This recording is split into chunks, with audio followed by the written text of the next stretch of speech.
the subjective perspective show. You're free to be on the subjective perspective show.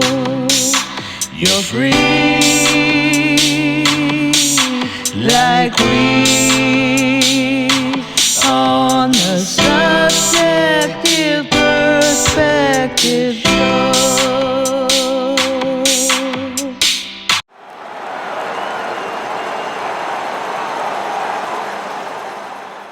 Ladies and gentlemen, welcome back. Welcome back. Welcome back. Episode 166 of the Subjective Perspective Show here on the Be Awoke Entertainment Network.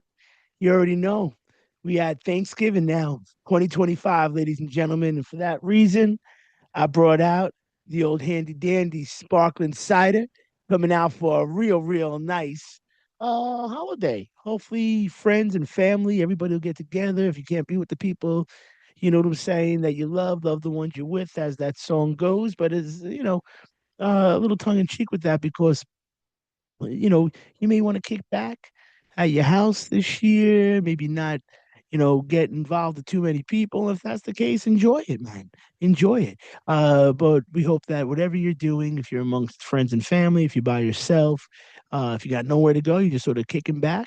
We hope that you enjoyed this episode 166 of the Subjective Perspective Show. And we have a very cool set of guests on for this holiday special. What do they say about Thanksgiving? You get a lot of banter going with Thanksgiving, don't you? A lot of talk going, a lot of things going on. Uh, and the one thing that you try not to talk about is religion and politics. So throughout this conversation, we're going to steer away from all of that. We're going to keep this totally just fun, spirited, focused on the music. Some good old fashioned hardcore punk rock music, some stuff I grew up with throughout the early 1990s, with a lot of old friends of mine that I grew up doing the whole music thing with, and videotaping music and all that stuff when I was just a wee lad at 14, 15 years young. Went on to do a whole lot of skateboarding out in the New York City area. And as you know, probably the story, got sponsored and did all that good jazz, and ended up skating the first X Games Roadshow under the South Street Seaport in New York City. And, we had a good time. And that's why these featured guests on for our Thanksgiving holiday special here for episode 166. Crazy. 166 big dogs. Makes me think to myself how long we've been doing this for. August 2013 we started. Um, but this band really brings it all together. We have the talk going, we have the family vibe going, and most importantly, we have the great music going. Ladies and gentlemen, for our featured guests, episode 166 of the Subjective Perspective Show, we are honored, joyed, and excited to bring you none other than Banter. Banter will be with us momentarily. Want to go into one of their songs. Half is hard, incredible song, and we're gonna get into another one of their songs later in the outro of the interview. I'm excited to see where the interview goes. Excited to see where the discussion goes. We have a lot of great dudes in this band, from Dano to Ryan to Josh, Matt, Eli. Not leaving anybody out. Hopefully, I didn't leave anybody out right now, but we're gonna get into everybody momentarily. So, without any further ado, let me stop this talk. Let's get into our holiday feature 2025 with none other than the one and only, coming out of the West Virginia area, and one of the members in Virginia right now, but all of them out of the West Virginia area, North Central West Virginia, beautiful part of this incredible country. And as you all hopefully are giving thanks for what you have on this week, this holiday week we have coming up here, hopefully you practice it every day of your life, because quite honestly, when you're on this side of the dirt, anything could happen. Keep moving forward, keep the love in your heart, keep them words honest. And remember, there's only one you in this world, man. So show this world what you got. Be that masterpiece that you see within yourself.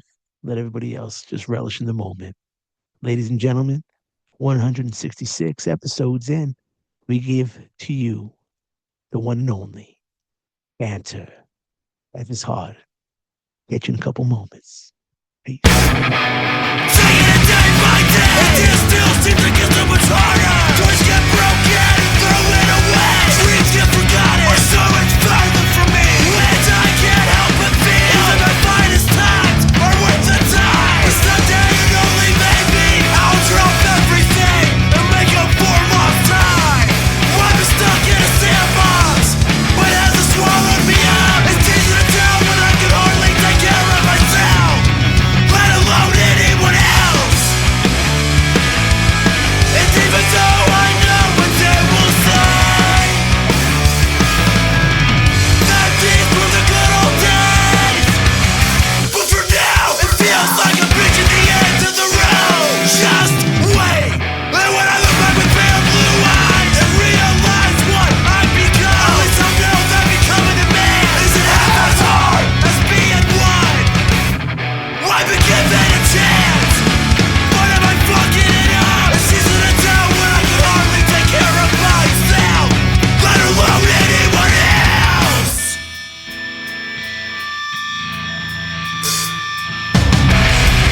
And I'll come out on top, 'cause a real man believes in himself. And I'll come out on top.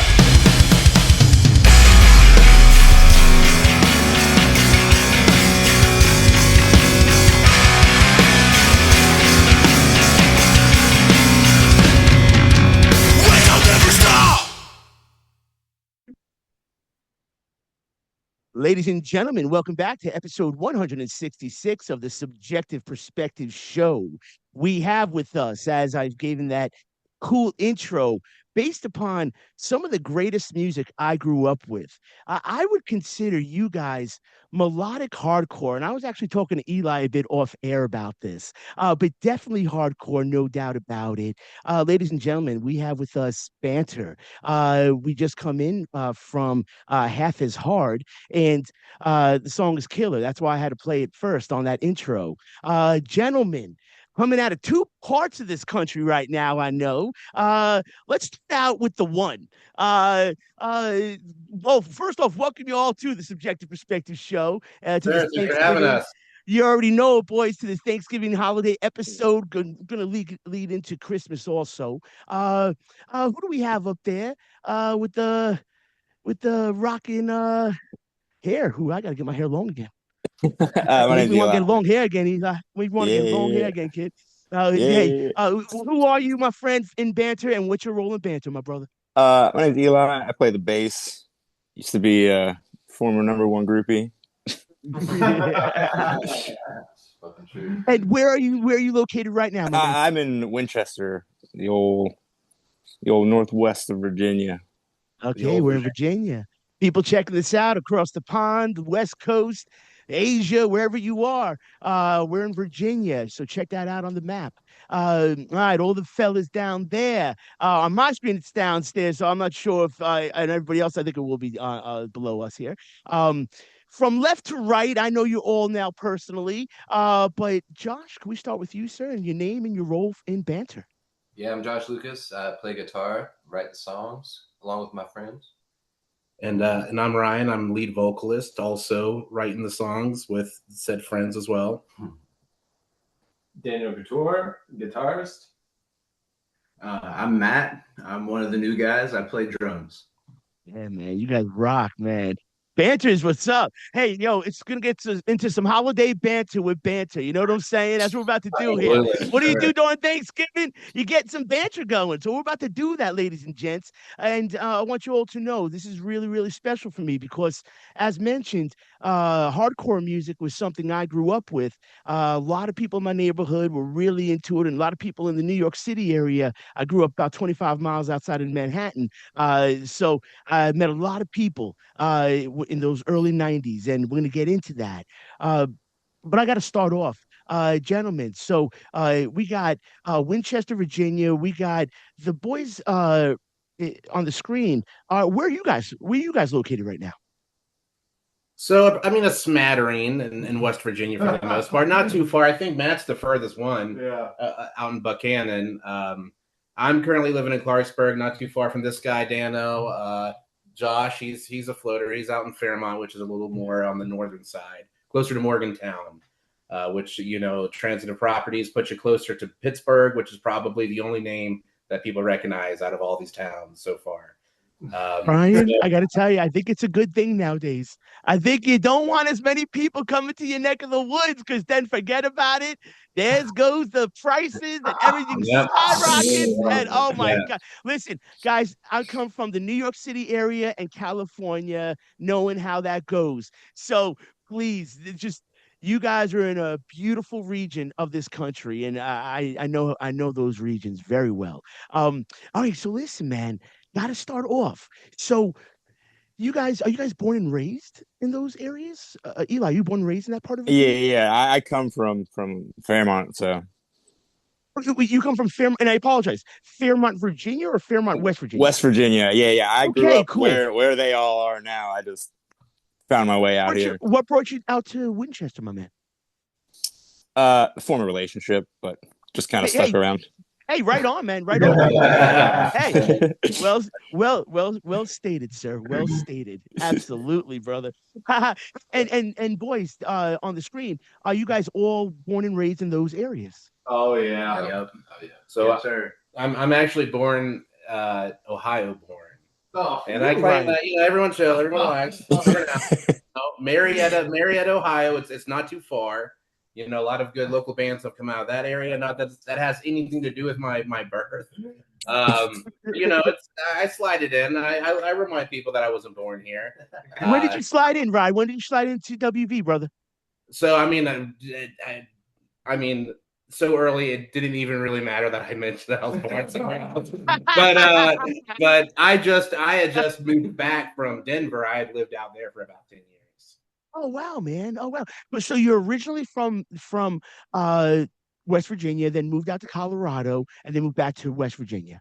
Yep. No. You're or initially, way early on, Ohio, the Marietta. On a technicality, yes, a technicality. That technicality, yeah, it's cool.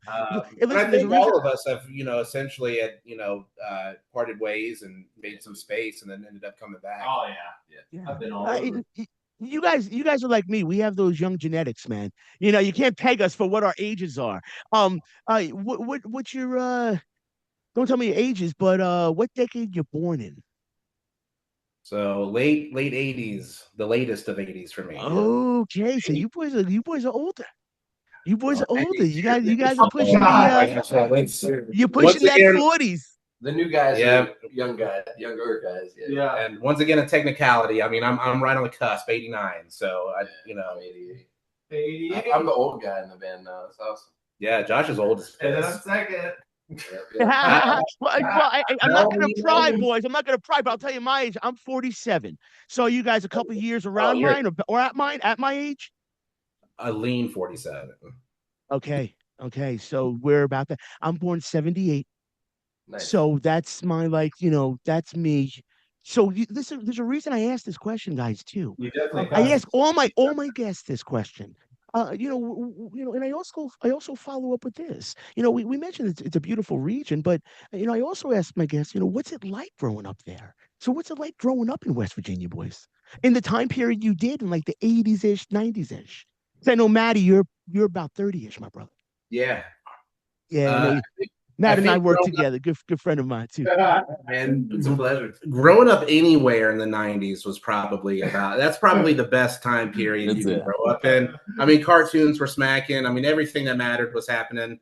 I was lucky. I didn't have a way to be tracked throughout my high school, the years following. Like I couldn't imagine, Crazy.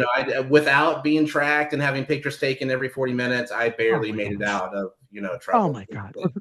Brian, I concur with that statement, my brother. Absolutely, man. Oh, crazy. So yeah, so CDs were still going on, the physical media, even up until, our late teens, early 20s, I feel like. So we had more merch to peddle. Now, you can press a vinyl I But know. I say bring back the CD. Let's bring back the CD. Oh yes, Yeah, absolutely. Oh, yeah, like cut I out agree. Yeah, spray on some yeah. shirts just to have some merch. yeah, Mhm. Yeah, Dano. Really, Yo, you guys know you go to you guys go to thrift stores, I'm sure. You know, you go find the records and see Yeah, the man. CDs and the cassette tapes and yeah, but I have a cassette tape player, record player, all that stuff here. A couple people Records on the have show. good smells. Oh my, It's about the Fucking do. smell. If it smells good, then buy that shit. yeah, Dano, absolutely. Yeah, I think that and goes that for doesn't only apply to records. absolutely. I was gonna say, go to your produce, right? Go to No, attention, all Smith. aspects of life. I agree, boys. It's crazy, man, because I've had a fellow on the show, good friend of our show, Kenny Vance, and he's the founding member of Jane and the Americans. Did songs like This Magic Moment, Come a Little Bit Closer, You're My Kind of Man. I think it was that one. This Magic Moment for sure. A whole bunch of songs. They opened up for the Beatles when they first came out, but we talked about records, and Kenny recorded some of the greats. People from Barbara Streisand to putting Steely Dan on. Actually, Steely Dan was his backup band. The two gentlemen we're looking for. It's all on the show. You could watch the interview. Super interesting, boys. But the thing was, he was saying it's sort of what Dano said. Like you could smell the record, man. Like you could hear it. You could hear the When softness. you hear it and smell it, man, there's something about it. Yeah, Something man. about All the senses. yes. Has it been sanitized and sterilized? By which I like Pro Tools. You guys know Pro Tools. I like Pro Tools. It helps. All those recording softwares help Analog. greatly. You know what I'm saying? Oh Yeah, gosh, well, bring us Yeah, back. I wouldn't personally. I wouldn't mind pressing something real stinky soon. Real thing. Yeah, Just something real that's real stinky, pungent, man. it's a real pungent Nothing will album. remind you of a back alley in Maryland, man. yeah, bro. Man, you guys. So what got you into hardcore music then, man? You guys, West Virginia. Obviously home to bluegrass music. And great rock and roll comes from a lot of great rock and roll from this region also. Uh, but hardcore, man, like those are always found in pockets of each state. Was it a big scene when you guys were growing up, or was it sort of like the subculture of West Virginia? So, hear me out.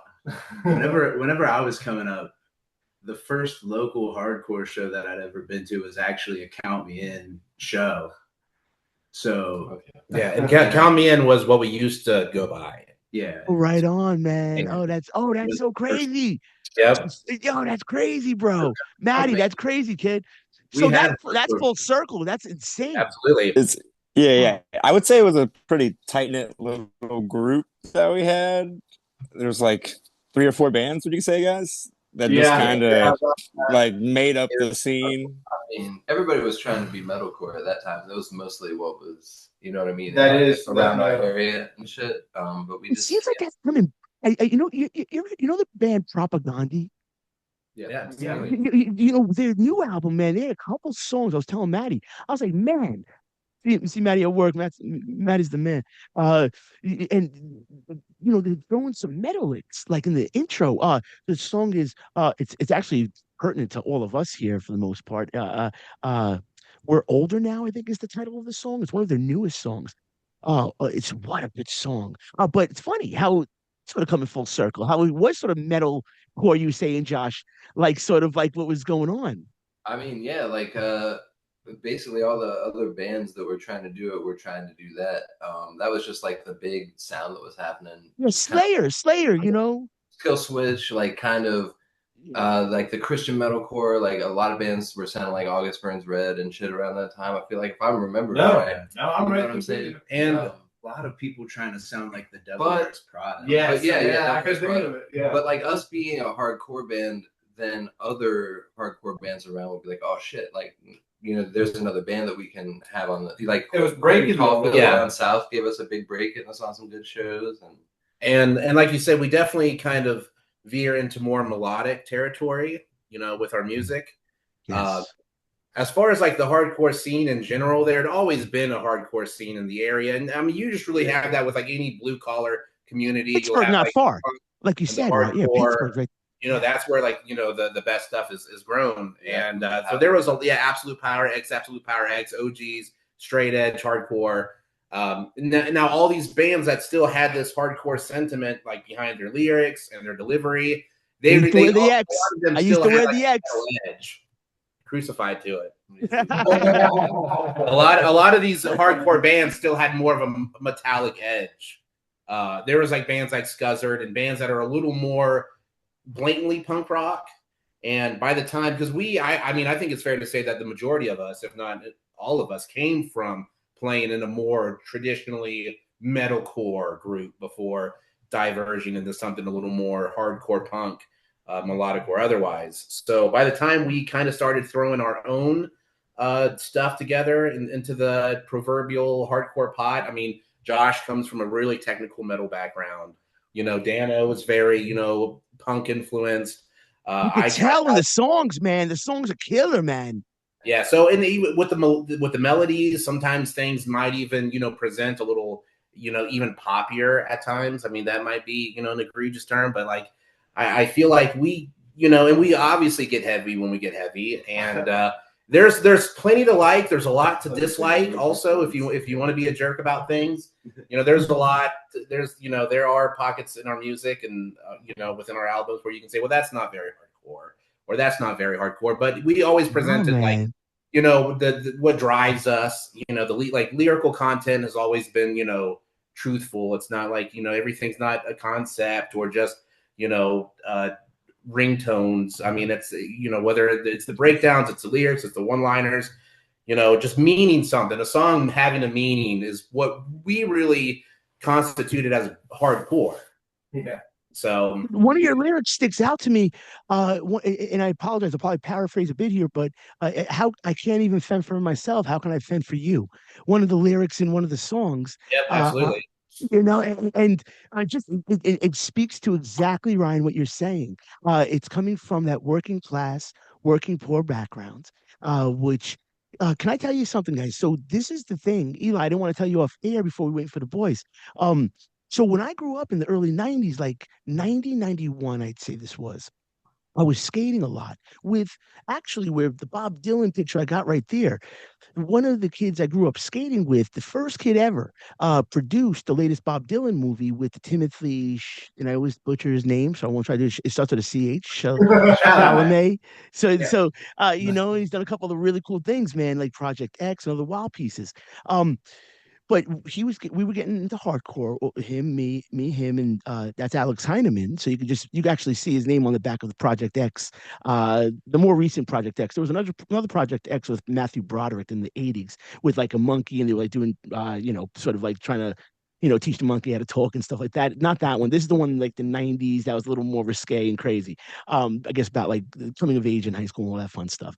And then my other buddy Nicky Arena, who did my upper, Nicky, I'm gonna give you a little shout out there, boy. He did the upper part of this in 2007. Then my boy Mikey Archuletto out in Cali did that for me in 2022. The waves look very similar. They did such a good job. But me, Nick, and Alex grew up skating Sayville, New York. Blue Point, New York.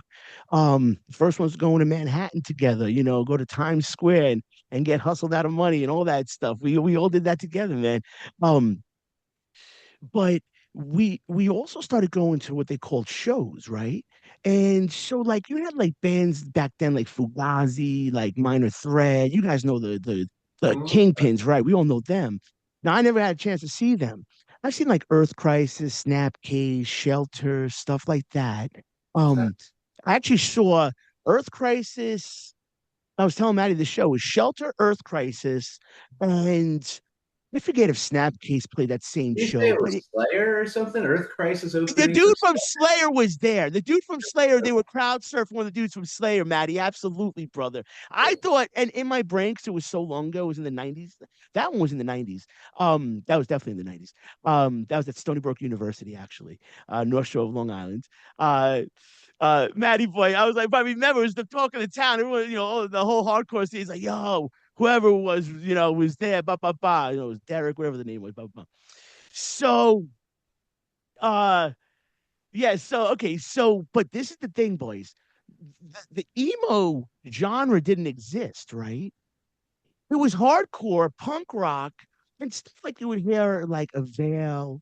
A couple of my buddies that had sick bands like Clockwise, and they gave, and one band called Inside. All right, this dude Eddie Reyes was Inside. Okay, he handed me a CD. I was sitting on this curb, Route 112, Long Island, going to see a band called Kiss It Goodbye and some other band, real good.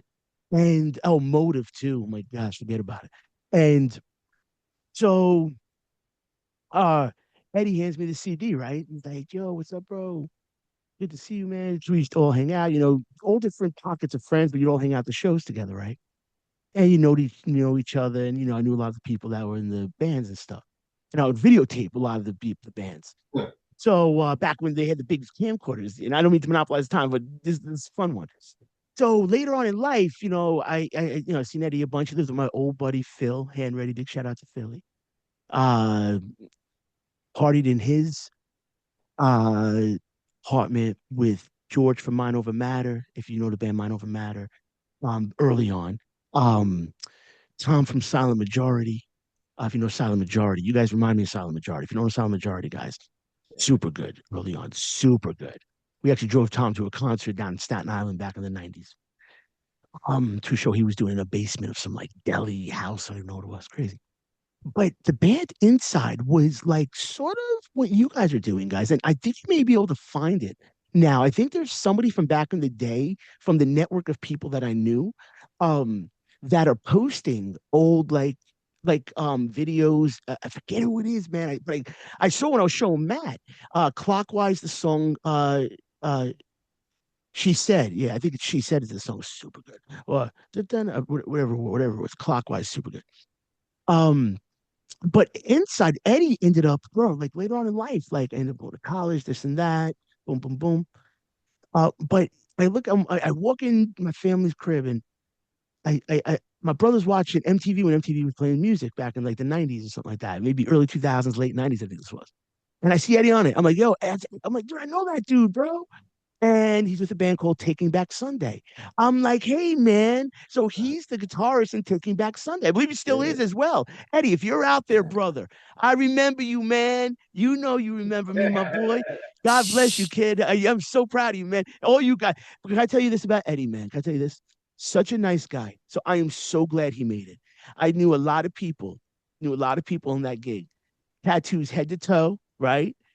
But from what I remember, maybe I had a couple things on his own, but he wasn't that person, man. Like he wore like a Black Raiders jacket.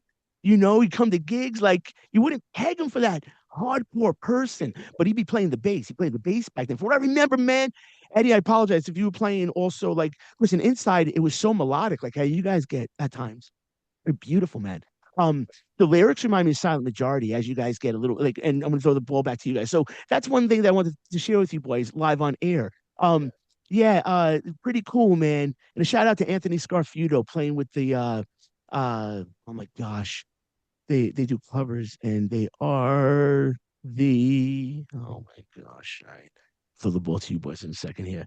Um, Totally forgot, but Anthony is the man. Uh what's the name of a concert series? Let me completely Anthony's doing right now. 1 second. Anthony, if you could see me, bro, if you could hear me, put your stuff in right now, because this guy is like you, Ryan. He's got a great voice, kid. All right, whatever. Whatever the name of your band is, Anthony, you know you're amazing. You know you're doing sold out freaking concerts, doing it huge. You already know it. I remember by the end of the gig, you already know that, boys. I remember right now. But Ryan, your voice reminds me of these people, man. You have a great voice. How do you do it, man? How do you get raspy and then get back to melodic in this song? So I mean, it's rough at times. I feel like as a vocalist, when we started the band, Josh and I we were in another kind of like dirtier metalcore botch-esque group called Brava Brava, and we were both into hardcore as well. We wanted to do something along those lines, and I'm like, I can whip up some lyrics. I've never done vocals before, but I mean, maybe my lyrics will be good enough to where my vocals don't really matter. people will just because there's Awesome. I'm not gonna name any names. That's super but there are- humble of you, bro. Oh, Yeah. it's the Warp Tour band, the Warp Tour band. So you check them out. That's Anthony Scarfuto's band, the Warp Tour. I love you guys, Sure. man, out there. Long Island, New York. Ryan, that is very humble of you. But can I tell you this? You have a great voice, man. So Well, I please appreciate know it. that, my brother. Absolutely, I man. No, I've been appreciate it. listening to your music. That's why I remember that line. And there's a couple other lines, man, I'll throw out there too. Really, really And good. that's and I've definitely worked on because the thing about hardcore vocals when it comes to yelling versus what I refer to as screaming is when you're doing more traditionally metal vocals, you're straining your voice, after the fact to sound different. Versus when I'm doing vocals or a lot of hardcore vocalists, like I'm just yelling as I would be yelling if I was in an argument trying to get a point across. And I try to maintain enough clarity to where that point can be made, and it's not going to be made if you're having a rough time understand. Now, of course, not everyone can understand certain. Man, you want people to actually hear your words. You want them to hear that, because I know, obviously, we know how hardcore music, man, it really helps when you have the lyrics with you, because then you could follow, okay, that's what's going on right now. I used to listen to bands like Bloodlet, like I mentioned, Earth Crisis, all those bands, like all that stuff, man. All that. I loved it, man. Actually, that was my senior quote. Maddie, we all talking about senior quotes recently, right? We were talking about the yeah. My senior quote was an Earth Crisis quote, man. I got to find that yearbook, man. It's crazy. Well, it's when we started, like Josh said, like a lot of the more harder acts in the area, they were more metal bands, and a lot of people made the criticism that I wasn't screaming hard enough because they're so used to hearing the more, the harder hardcore vocals, the harder metal vocals, the growls and the screams. And so a lot of people had that criticism. They're like, well, I like the music, but it doesn't sound like you're screaming hard enough. And I'm like, I'm just trying to use my voice. Like, this is my voice at this volume. I can't change it. I mean, there are vocalists out there that I admire that I would love to sound a little more like, but at the end of the day, I mean, this is my voice and this is what I've got.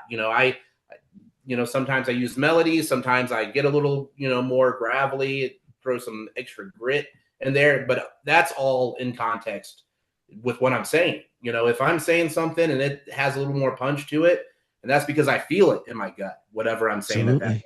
If it's a little something that I kind of want to present and be a little more thought-provoking, then it might have a little more melody and might, come across a little clear. And the dynamics and, hardcore vocalists, a lot of different vocalists have different dynamics. They'll maintain a single note the whole time. Sometimes hardcore vocalists completely disregard the key and they just go all over the place. Like I said, I'm not going to name any names, but there are plenty of hardcore acts out there that I love. And I just think the vocalist just is, doing his thing unquestionably, but I would do it a little differently. I understand that. Right. I know it. I sent Matt a documentary of Judge about Mike Judge over the summer. It was cool, that documentary, Matty boy. Great documentary. Wasn't that great, bro? Inspiring.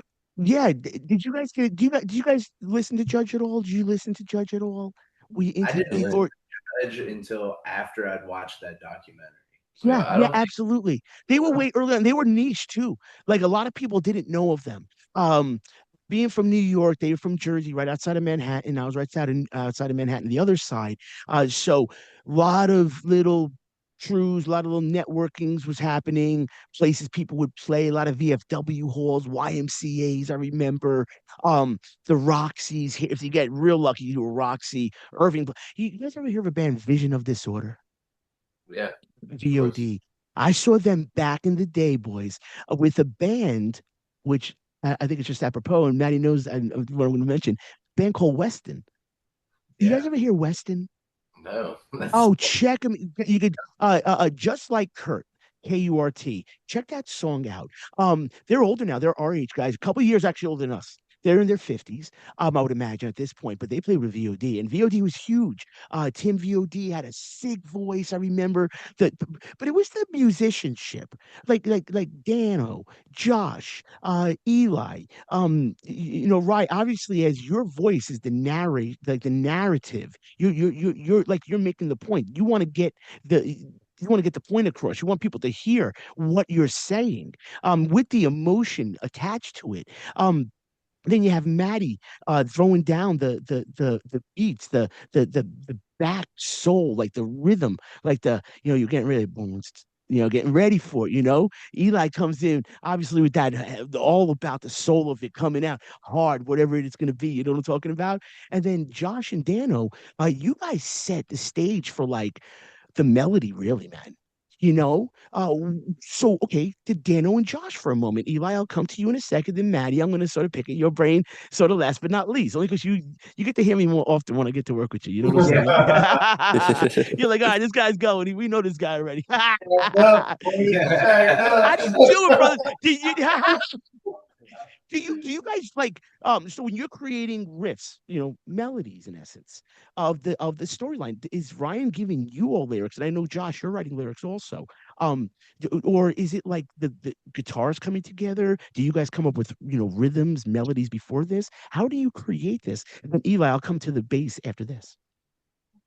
Yeah, man. I mean, it's like it's a couple of different ways. So I think Dano wrote the main theme that goes across deserts for deserts.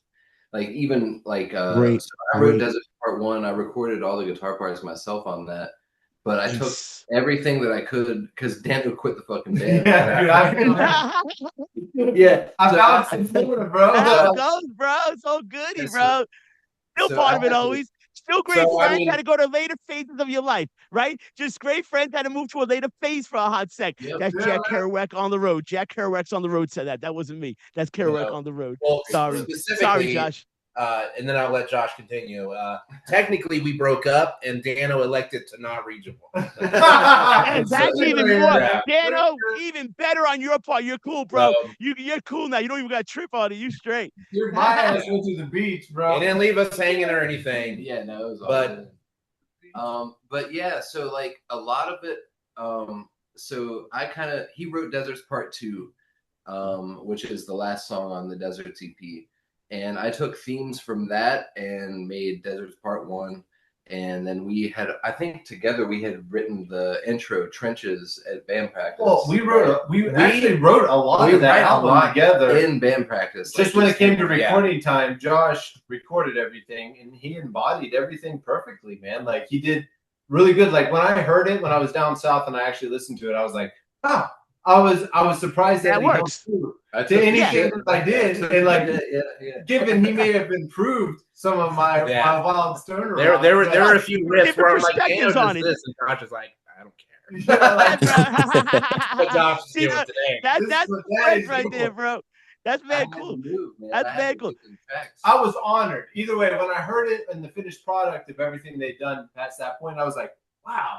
I was like, that's awesome. He held true to a lot. I didn't expect it, and I was okay with whatever had happened would happen. Yeah. Man, I was pumped. I was like, that's cool. Awesome, man. They basically kept the lights on while you had to take care of your business, bro. You know what I'm chilling on the beach. I was like, he held true to my stand. Now he's back. Yeah. I'm talking about, man. I love it, man. Okay, so and then I'm gonna come to you in a second, brother. What is that shirt, Josh?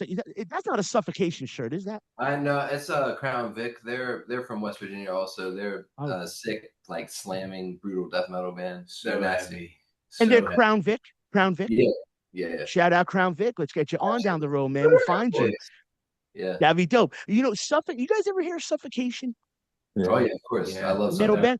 Speaking of old bands, does anyone remember False Prophet talking about like old bands? Oh yeah, When I was starting out in this whole scene, before I even picked up a guitar or anything, False Prophet was one of those bands I just always ripped to because they were like fast as fuck. Really? That's one of the first. That's one of the first local acts I saw.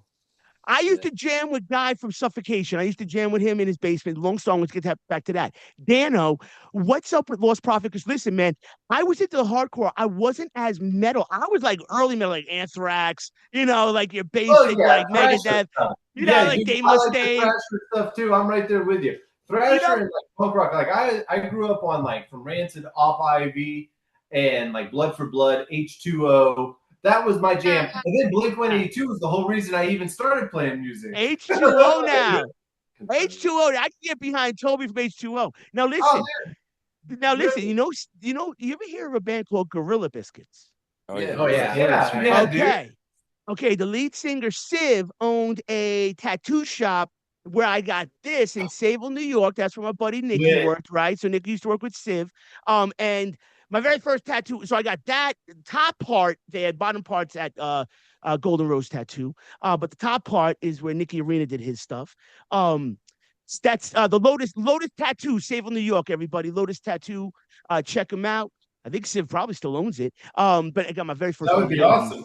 You know what I'm saying? Get yo, check it out. Yo, if he Got a still new owns it and target. you think, no, wouldn't that be pretty dope to get a piece from Civ? That's the dope, man. You That know would what I'm be saying? awesome. I'd be So honored. now I that mean, you now that we're you due. We're know, due for a New York trip, big time. you Yeah, know for what I'm sure. saying? Listen, it's loaded. Can I tell you this, my boys? It's a From the great town. pond, the New York Yeah, boys. yeah, bro. Listen, it's a beautiful town, Sayville, New York, man. It's a great town on the South Shore. If you guys go there, man, you'll be able to like find an Airbnb by the water, the Great South Bay. You know, across the Fire Island where you got the ocean. Yeah, it's cool, man. Like, so yeah, that's Lotus in Sayville. If Civ still owns it, man, that'd be pretty rad to get a piece from him. Guy, the only reason I knew, but with Lost Profit, what is that, Dano? Lost Profits? What is it? Oh, it's Yeah. false. False. Yeah, False Lost profit. Profit is a whole. Yeah. Sorry, bro. Yeah, it's another band. It's another band. No way. No way. Association. Yeah, matter of fact, Are they? And I apologize to False Prophets. Was it with an S or with a Z? Is there an S? There is an S at the end. False Prophets. Were they a local? Or were they big?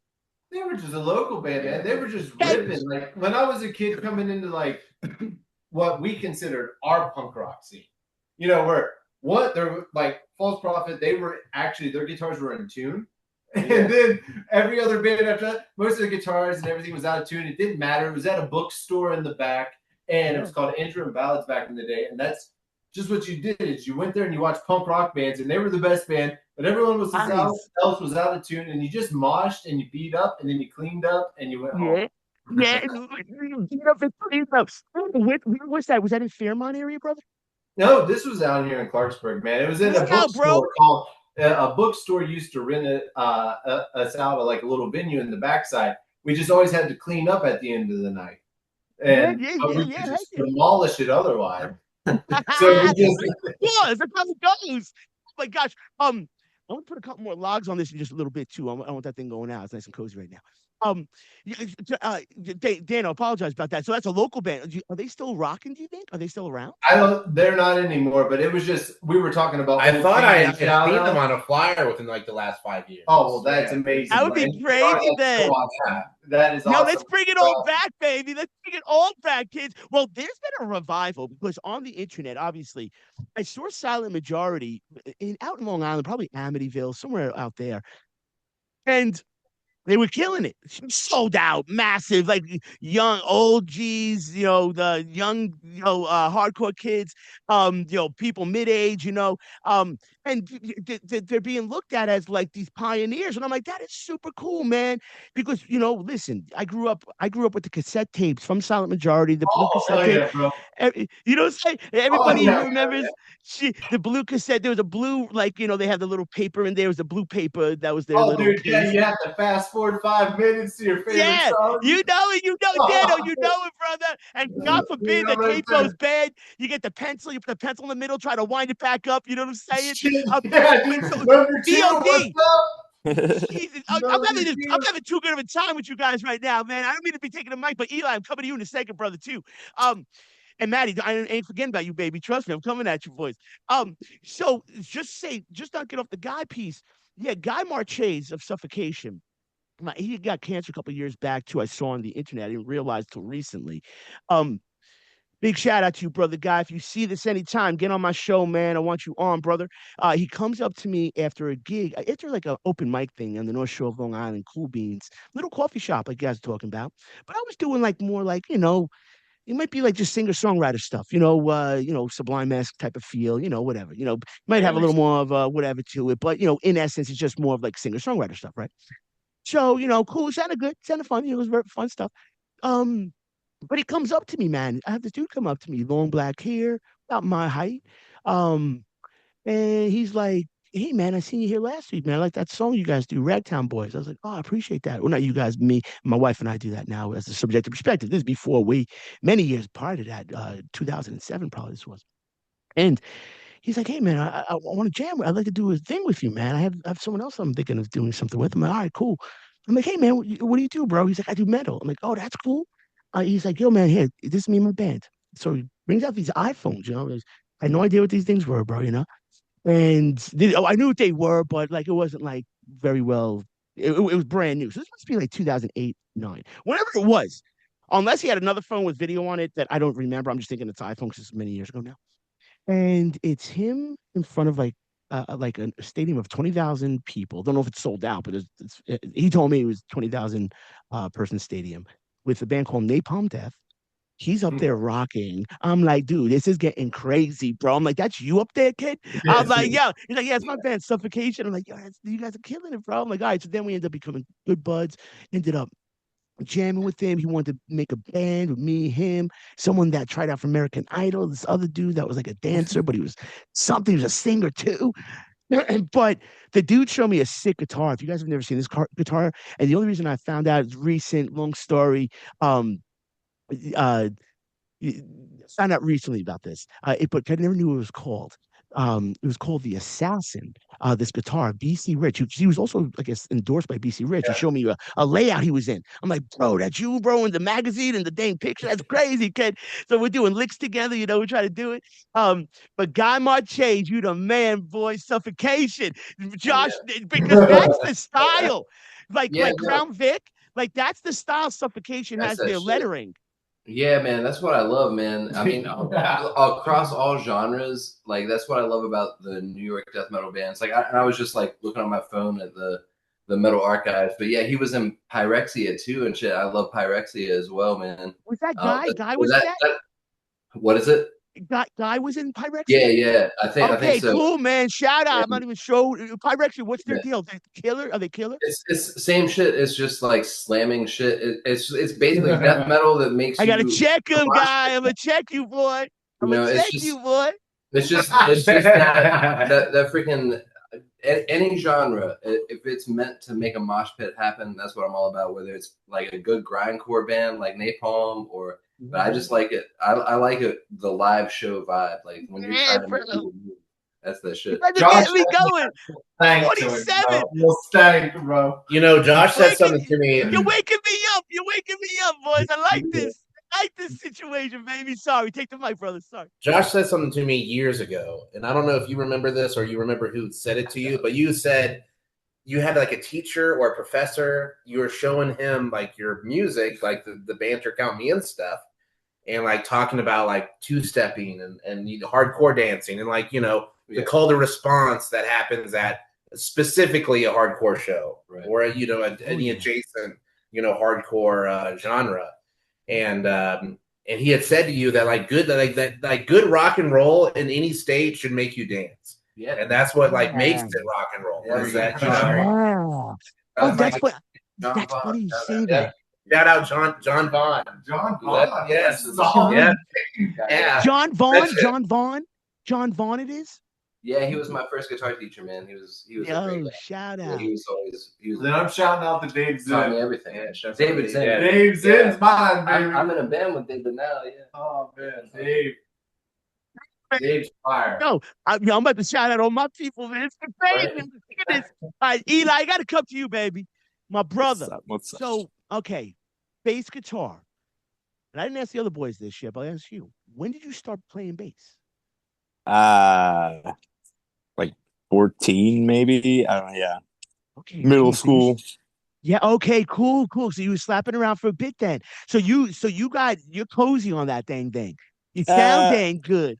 Yeah. It's one of those things that I pick up every now and then. I've just done throughout the ages. Listen to like Dano said, Rancid, No Effects. Oh, yeah. You said that Dano before. You guys know Op Ivy. You know Operation Ivy, right? Yeah, Oh yes. That's I grew up with Op Ivy. I grew up with Op Ivy when no one knew Op Ivy. He's big hardcore, baby. Yeah, shout out Matt Freeman. You know it, boy. Matt Freeman. No, best bassist. All hands down. Yes. So we lived up in a town called Port Costa, guys, about 10 minutes, 15 minutes north of Berkeley. And that's where they all got their starts. And actually, Billy Joe and Mike Durner, Green Day, met at John Sweat High School. Used to have to pass it every day to get into my town of 191 people on the Carquinez Strait. The only way in and the only way out is one road. And anybody who knows you got to go through Crockett. Then you go past John Sweat High School. And on your left is John Sweat. And that's where the boys met. So you guys want to see something cool? If you've never seen it, look at old Green Day videos and put in Pinole, Pinole, Pinole Valley High School. It's 80s, probably the late 80s. They have a different drummer too. But they have a video. Pinole's a town in up in that region in the North San Francisco Bay Area. So my wife and I, we lived up there for in that whole region for many years. So yeah. So Op Ivy is what I started with, brothers. I know these are good summer when you can't get the top or the bottom of the barrel. I hit the view button. Right up and for future now. It's looking narrow. All I know is that I don't know. Okay, so listen. Yes, big shout out to another kid, Kyle Sutliff, about 14, 15 years old. He's walking by. He said, my older brother gave me this, a cassette tape of one of the first Green Day albums. Maddie, me and you talked about this, the Slappy Hours album, but it was a cassette tape. So he gives me that cassette. He said, you got to check these guys out, called Green Day. He used to have a record shop, actually records, like you guys, actual cassette tapes back in the day. It was called Middle Earth Records. So you had to ride your bike up there and stuff, or you could walk up there. It was a little further. And then you could find that maybe they would have a Green Day thing. Then forget it. Dookie came out and they went mainstream massive. Eli, back to you. And then Rancid came out. I was like, yo, I didn't know that Tim from Rancid was in Op Ivy. Armstrong was the Op Ivy dude. I didn't know that was the Op Ivy dude for years. But that was before for years. And don't forget Lars Fredericks and the Bastards, man. Yes, Dano. And listen, I got into them later also. Lars Fredericks, awesome. And hell with it. Since we're calling out things, Tiger Army. I love them too. Tiger Army, yes. That's so funny, Tiger Army. You mentioned that I remember when they came out. Oh God, doggy dog. Don't even start me now. Eli, sorry, brother. Sorry. It's all good. It's all good. This is good old banter with banter. Pearl Jam. Okay, that is crazy. You said, Daniel. Did you say Pearl Jam? Whoever said Pearl Jam. Is my mic working good, guys? Am I okay? Can you hear me? Yeah. Okay. There's a button here for mute. I don't make sure I didn't hit it. When you said, "Oh, Ryan, it was you about it should make people dance, rock and roll to make people dance," I was literally going to reference a book with Stone Gossard, the guitarist from Pearl Jam. So the fact that you said that, we're supposed to be right where we're at this moment in time, my brothers. This is beautiful. Banter with banter. And what Stone said, it was just like a quote at the top of a chapter. But I was in a band back in the day, Humble Abode, all long story with that. Just like, doing that thing in the early 2000s, fun time.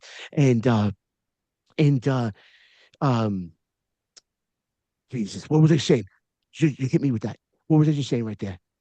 The whole time. We're talking about the Stone Gossard book. Thank you. The quote you guys rocked. He said the different. See, that was the test. Now I know you listened to me, boys. Nah, bro, I totally forgot. I was like, I was saying too many things so fast. I'm sorry, boys.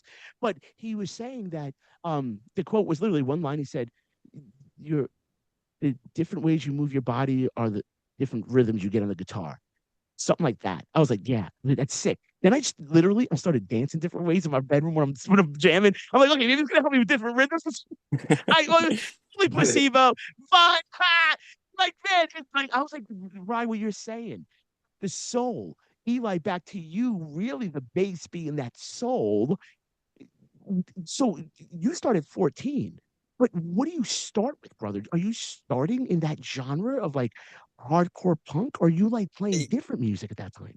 That's essentially like what set me off. Yeah, I wanted to like play music. I used to like join the marching band in like 6th grade. I played trombone because I wanted to be in a ska band. So yeah, I played trombone too. That's crazy. I wanted to be in a ska band. So yeah, it all started there. Did I not do that?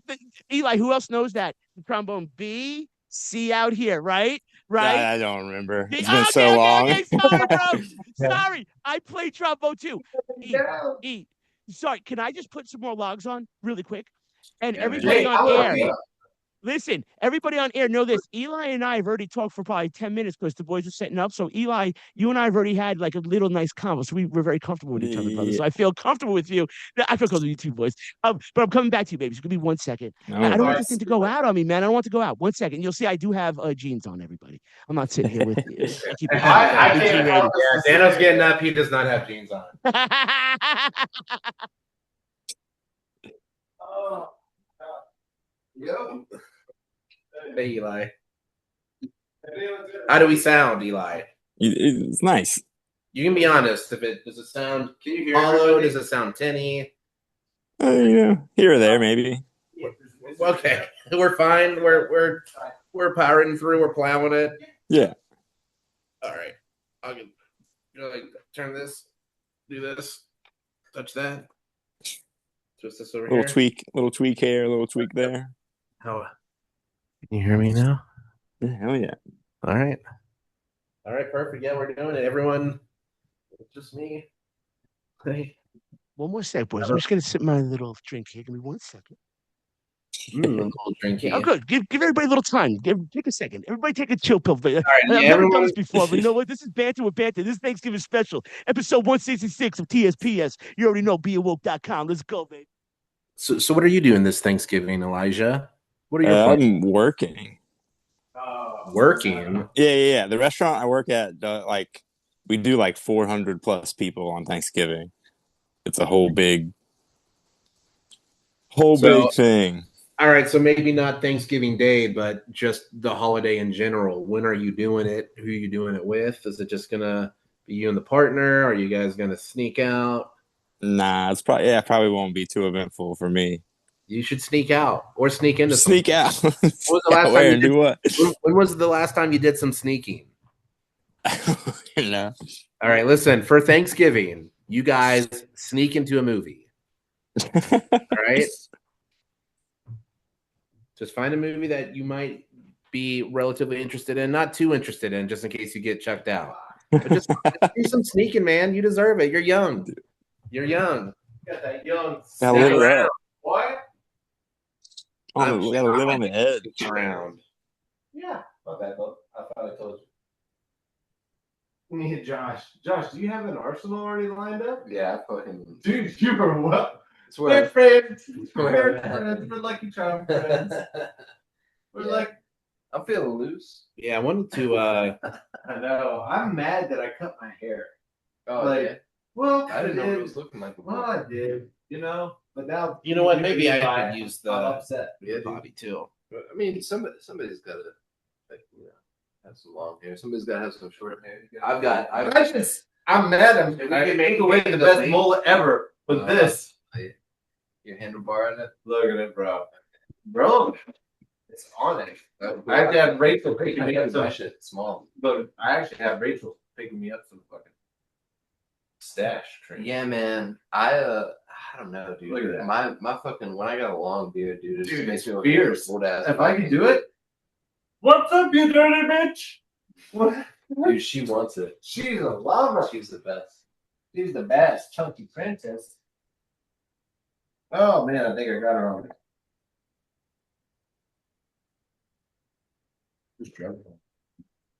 Who is that? Military gun. Really? Yeah. Sorry about that. All right, cool.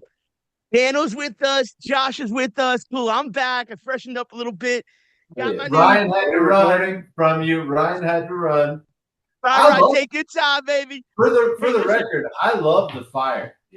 Yeah. Thank you, Dano. Thank you, brother. Thank you so much for saying that. I try to love make the this thing nice. stonework, and I love the fireplace, man. Dude, Thank you so much. Thank you, baby. I appreciate that. Oh, brother, man. Dano, listen, my boy, and listen, this is all going to be, I'm just throwing this all up. So we're not going to edit anything. We'll edit how it's in. It's all banter with banter, man. Thanksgiving episode. Yeah. Part of the family. You're part of the family, ladies and gents. And we're going to get to later, guys, where everybody can find your music. We're going to get into all that stuff. Right. Take your time, baby. I'm just getting back, my brother. Trust me, baby. Everybody knows me. I go. It's bladder on the web. No, that. Yo, I tell you, man. And hey, if we go a little bit over an hour, is that okay, boys? I think we are. Yeah, Like, absolutely, you yeah. know what I'm saying? I might have to sneak out of here. Yeah. Oh yeah, Eli. Whenever you got to go, you take your time. Yeah, because Right you've on, been right on on. already for over an hour. You've been on with me over an hour, babe. You've been actually on, like, right, exactly, kiddo. So, but before you have to skedaddle, when you do have to, please know, absolutely fine. And Cool. you are now a friend of the show. You know, you're part of the Happy to be TSBS here. family. We're so Eli. We're happy to have you guys, and we're happy to have you and the boys. And down the road, I told Maddie already. We'll try to do an in studio thing down the road. Which now I know we'll figure something out. We'll get things happen. We'll make things pop. Hey, if we have to do in studio today, we're all going and getting tattooed. Oh my gosh! Hey, listen. If I say yes, I will do it then. So if I confirm, I'll do it. I'm a man of my word, boys. I'll hold you to it. I'll hold you to You it, know man. it, bro. Yeah, Dano's paying Listen. too. Dano's been big Foxy money bags lately. Yep. We left on a mission this morning. We got some new equipment just for some audio quality. He was like, "Hey man, whatever you want." You guys look great. You sound awesome. He's been feeding me all day. He's a great guy. This guy. Don't listen to brothers. anything I you love hear that. about Dana. I love giving good people a platform, man. I swear to you, boys, because We got I pin start. rolls and mac and cheese and bacon, bro. Yeah, baby. That's how we do it nowadays. I like it. Hey, listen, you guys.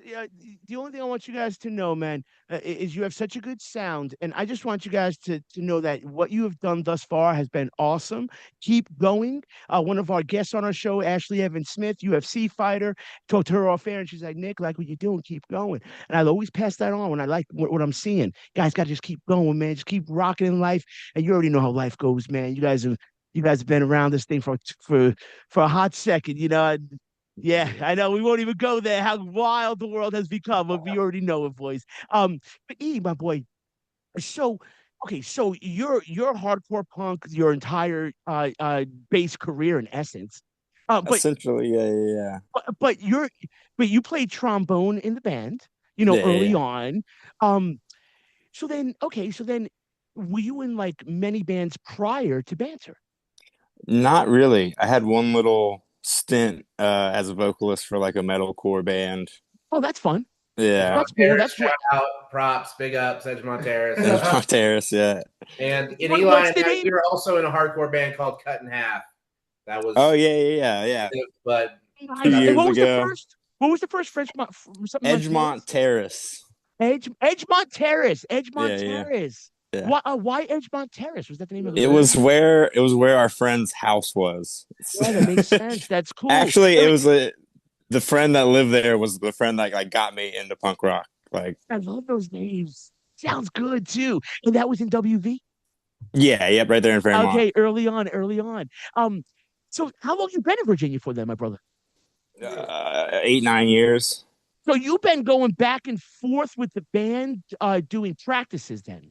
For about past couple months, yeah. Since we've been getting back together, yeah. Now you guys are on back, and you guys are better than ever, stronger than ever. With a drummer named Matthew Harold, who I sort of know personally. I gotta say, Eli was always like a local legend for being like this, like the archive of local music. Like before they were like, before anyone even knew what a hyperlink was called, before there was, Instagram and all these other, social media handles. Like I remember I would see him on AOL Instant Messenger and I would hit him up or just, peep on his shit. And I would sniff around his bio, and his bio was just, and this is, I don't know how old you had to have been at the time, Eli, because I was young as fuck. Yeah. And it was like just links to local bands, Absolute Power, Cryptorchid, False Prophet, Hellbent Glory, just like all these, and luckily, and eventually, I was honored to have a band on that list. And was that band? What was that? And was that the band initially? What you guys were called? Was that the band? Might have been Eulogy with a Punchline. So, I mean, like I said, Eli had to have been like 12 or 13 years old, like out here pedaling hardcore on the street, the mean streets. Were you that young? Were you that young, Eli? Were you that young? It was pretty young. I was like one of the youngest guys in and around. Yeah. And no one, man. no one pushed the scene like he did. I remember his screen name was Victory Kid, and everyone just Victory always, Records. Yeah, Yeah, Victory I Records, love Victory man. Records. Victory Records, yo, you already know Victory Records integrity. Yes. I love Victory Records also. I used to have one of their CDs folded out to say Victory. I think that was probably from Integrity. Like, gosh, now I'm thinking of who, Maddie. I told you about a band called 108. You guys ever hear of a band called 108? Oh yeah. Okay, so Yeah. Equal Vision Records. Yeah. That was EVR, and that was like Shelter, Ray Capo. So they had a shop in New York City. So back in like the early, probably 1991, me and my friends, early friends, would go, and we would go in, to EVR, Equal Vision Records, and 108 was awesome. Another band, Crown of Thorns. Are you familiar with Crown of Thorns? Crown of Thorns was super sick also.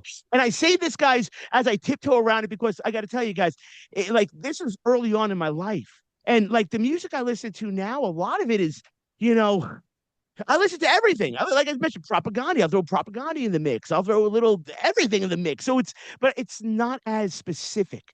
So I used to listen to maybe Bloodlet, for like the entire year, like Face to Face. You guys familiar with Face to Face? I love Face. Oh, Disconnected. Oh my gosh, yes. So yeah, I really love those guys too. Great doc. Did you see the doc on them about how they got screwed over? No, I have to check on that out. YouTube. Check it out. It's called it's a if you pop face to face documentary, that'll pop on up.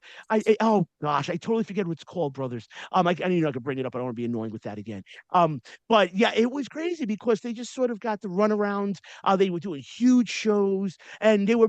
I remember when I was listening to them, they were huge, man. I was like, these guys are sick. But not to, I've been talking too much. I apologize about that.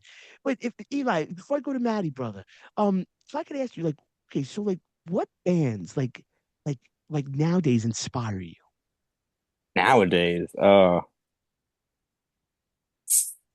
What's in the old CD player? Right. What's in the old CD player? I don't know.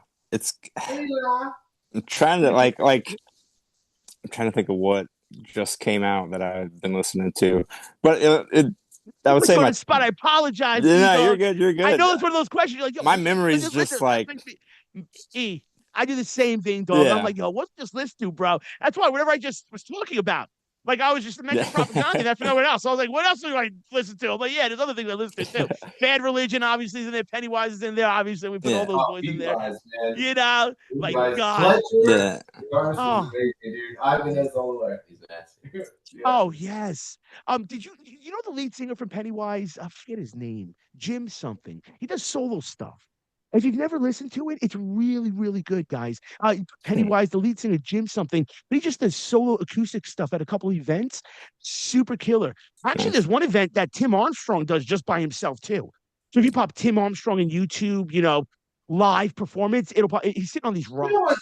You know what's wild is you asked what new influences do you have today?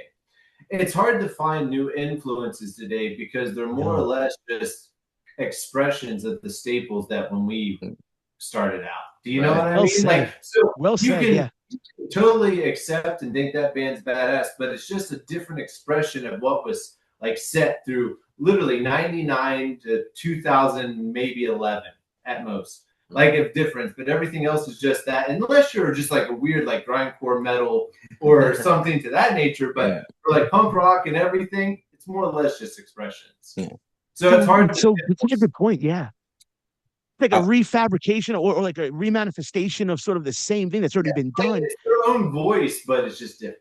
I mean, it's got the same body, but it's just, their little things. But it's just whenever you listen to new stuff, it's what do? You hear what do you do? Yeah. Oh man, that reminds me of this, and this, a sliver of this fractional of everything. And you hear that, it's okay, that's what created this band. You can kind of know, but realistically, from 99 to 2011 at most, every band from here forth is fractional of that. It's so funny you say that, man. And it doesn't even matter from bluegrass to anything. It's just fractional design. Absolutely agree with that statement. It's all just it's just a rehashing of what's already been out there. Because really, what do you do? How do you make something new? You know, like I remember Yeah. there was a movie called Judgment Day came out, and it was like they had like Public Enemy was with Anthrax, a song called Bring the Noise. If you guys remember that song, it was really heavy bass on that one. Yeah. Yeah, you know that one, heavy bass on But that one, there's two brother. bands to make that idea. So that's what I'm saying. Like, it's already kind of been set. You know what I mean? So we can only express those volumes and those expressions just the way Oh, in we so can. many ways, yes. Like, And that was probably that was probably like 95-ish, 94, maybe 96, but 95-ish, I think. I was in high school still. But yeah, Dano, no doubt about it, brother. And yeah, it's hard to find stuff that's new that is inspiring, man. well, it's truly expressional in their own originality. Like something that when you listen to, like the latest band that I listened to was like Queens of the Stone Age, for instance. Like when they popped out on the scene, it was like, wow, okay, that's cool. And then like White Yeah, we're Stripes. telling our age, Dano. We're showing our age, baby. I don't give a Queens of the shit, Stone man. Age. Like, hell with it, bro. But that's true. Like when you hear Heck bands yeah. like that, you're like, okay, that's a little bit different. But like everything in our genre is expressions of our heroes and the things that thrived. And hardcore is based about community and brotherhood. You know, and like going back to like when you ask Ryan about when he sings, I've always called him a storyteller because he's his own vibe. But when he sings, I swear to God, you just listen and you have this still frame image pumping out where you can see what he's talking about and everything. It's a storytelling. Yes. That's kind of what hardcore is. I love that you guys all see that. You see the greatness in each other because that's true camaraderie that's the glue to all of this. Just appreciating one another, not being in for anything other than the joy of the music. You guys make killer music and you're keeping alive something that I grew up with. And when I got into hardcore, it was probably like 13, 14. And I guess like coming out of like the Anthrax that I mentioned earlier and like the Dave Mustaines and all that good stuff. Then being put onto like the Sick of It Alls and all that cool stuff. Like it's like, okay, man, like then I got totally immersed in it, as I've already mentioned. And Dano, and then you guys banter. Like I was telling Maddie, I'm like, yo, you guys remind me of what I used to listen to, man. You guys, that's why keep it alive for old guys. Keep it alive for the old guys, baby. Keep it alive for the old ones, baby. Please put that on a shirt.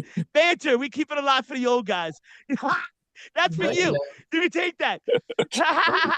Dude, I mean, as far as community and shit, dude, it gives kids something to do that's different. I mean, especially in the world that we live in now, where everything is so fragmented, everybody's kind of in their own little zone. To have little pockets of a community or a venue that you can consistently go to, it's going to be killer, and you have bands that are going to, bring people together, and they're all different. It's not like I don't think I've ever played a show in our area that wasn't a multi-genre show. Oh, it's impossible. Yeah. But everybody has their own thing.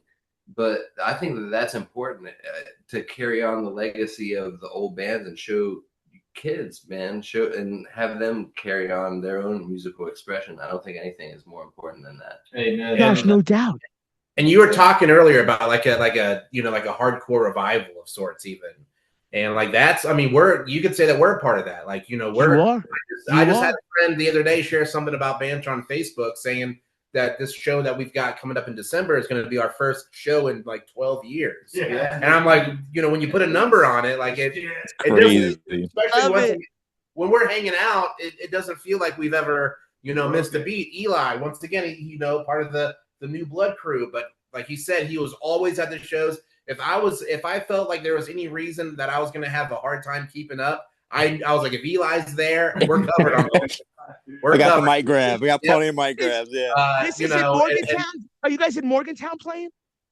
Yeah. 123 Pleasant Street. Yeah. And Maddie told me. All right. We're gonna listen. There's a long story with that. I'm gonna talk to you off air about us being present at that show, but I'll get into that in a hot second. Okay, we're gonna work on trying to get there. Okay, it's a long story, but I'll tell you off air on all the situations. I mean, all right. And even talking about like shows around here, especially like hardcore or otherwise, a lot of us, we've moved away. We've been other places, if not multiple places. We come back. I mean, there's a charm to smaller areas, a lower population, tighter communities, and that's, that goes without saying. But the fact that, especially out here in West Virginia, especially in the area that we're occupying, like there's not all the things in the world to do.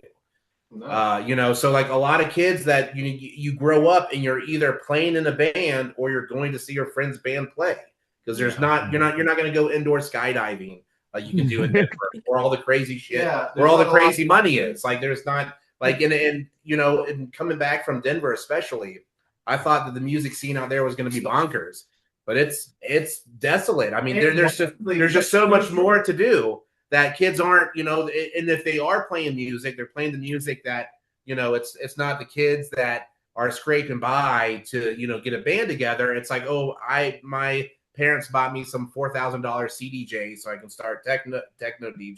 Yeah. Especially in Denver, Ryan, with $1 billion to live nowadays, right, brother? It's like, it's crazy.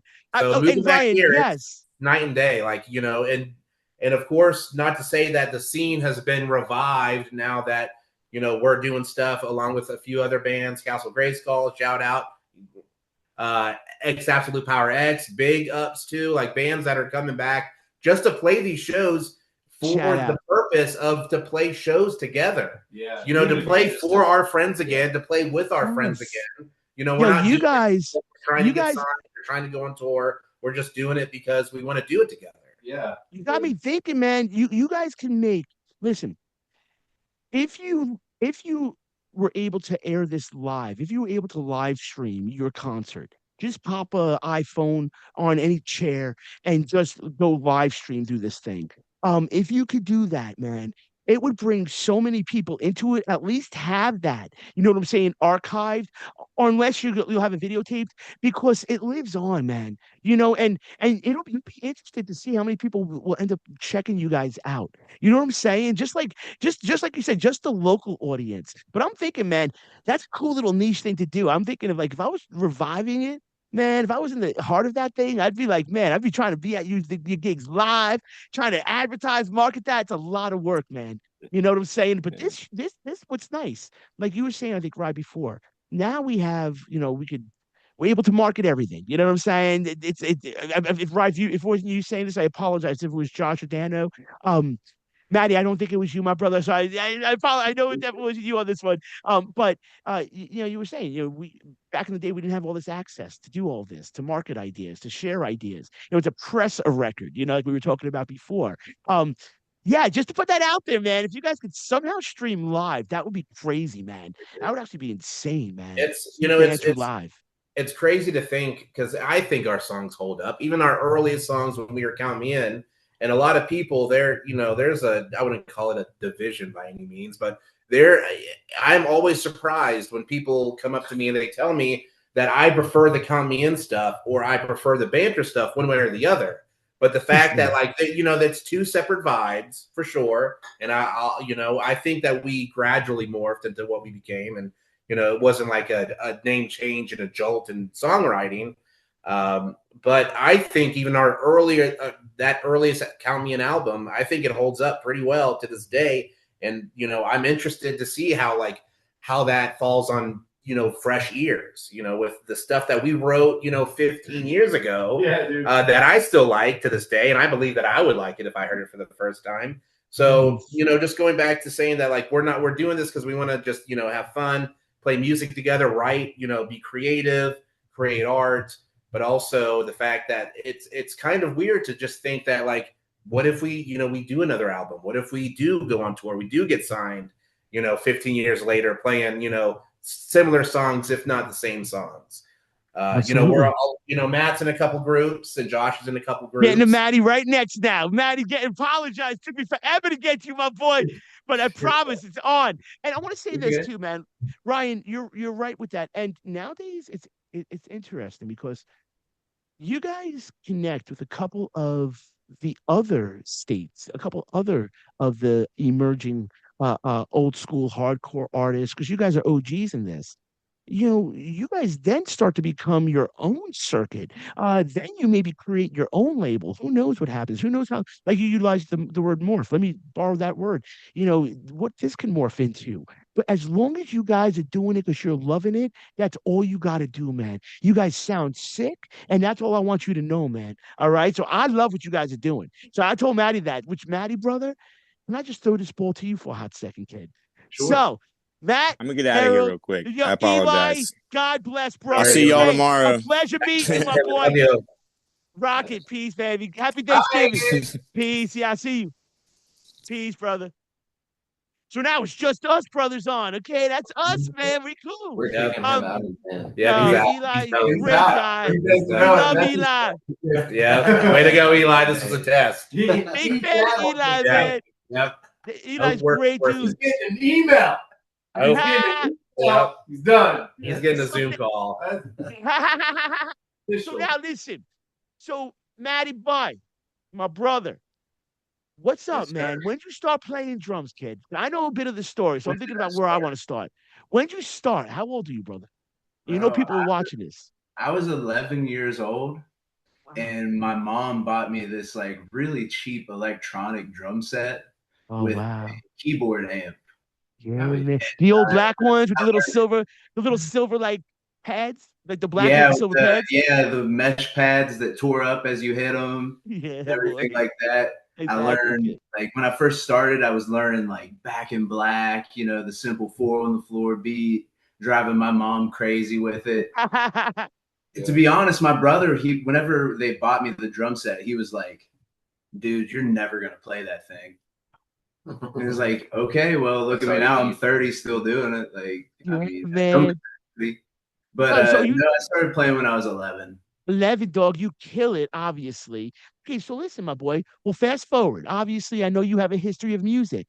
How did you connect with Banter, my brother? And when did this all happen? I've always been a Banter fan.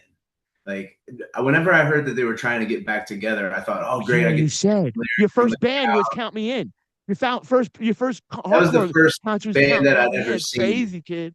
Yes, they were the first band I'd ever seen when they were called Count Me In. Goddamn. I was 12 years old. Crazy. And Josh and Daniel, were you guys the original members? You three, Ryan, Yeah, Josh, and Daniel? yeah. That's Yeah. crazy. That's So crazy, yeah, bro. they were my introduction to like local hardcore music. Yeah, a couple I was years is fucking loving big when you're fucking young. Yeah. Heck yeah, bro. Now you gotta make it just for that reason. We gotta be able to say, yo, look, Matthew, that was your first concert, so the world can hear that, bro. That's a crazy story, kid. it. I mean, Well, look, And that was a fact that I had just learned recently because I mean there's some banter blood in him for sure. But he had just recently, since he started jamming with us, he was like, Count Me In was my first show. That's crazy. So Youngblood. So that could be the nickname, Youngblood, right there. That's Youngblood, man. when I was in high school, we had a poetry class with Miss Allen. Shout out Miss Allen. Shout out Miss Allen. Big shout out. Big shout out. We were doing a poetry lesson, and to be perfectly honest, I just copied the lyrics from Deserts Part 1, and I turned it in and got a 100%. So thank you, Miss Allen. Yeah. Thanks, Miss Allen. Yeah, I appreciate that, Miss Allen. Dude, that's rad, bro. That's crazy. So now, and that was one thing. Because Matt was playing in bands, and we would play shows together. And I think it was like a house show somewhere. And he was like, "Hey, I just gotta let you know that I wrote a paper on Deserts Part 1." And boy, did I pass the hell out of that. Yeah, so I'm just like, man, I'm gonna remember this. I'm gonna remember that. And I remember asking him like years later, like, can you elaborate on that? Because he just kind of dropped it. What is for the audience? Because we're gonna go into the outro on Deserts Part 1, just so then we don't have to get into that in a little bit when we get on to do the outro. What is Deserts Part 1 based on? What were the lyrics based on? Give a little insight to that song, if you could, my brothers. Deserts Part 1, and this is something that we had discussed recently because, I mean, it's conceptual enough to where you can extrapolate this or that from it. And I mean, even I've had a few people tell me that, oh, is this based on like faith or in Matt's case, like death or like what is this song really about? I mean, it's obviously about someone that feels at his lowest, but he's pining to be more. Like he knows that he's got something to offer. He just doesn't have it. He just has nothing to offer. And so Deserts Part 1 is about a good friend of mine joining the military. After, and pretty late in life, all things considered, no offense, Jonas, but I think he joined the military at like 27, 28. He's wild. So, and that is later. That is a bit later. And it's because he just felt like, he had exhausted all of his resources, to do good, really. So that was what he found that, and he saw, some sort of he's the superhero. Yeah, he saw a prize there. He saw, effort that, was going to be honest and respected.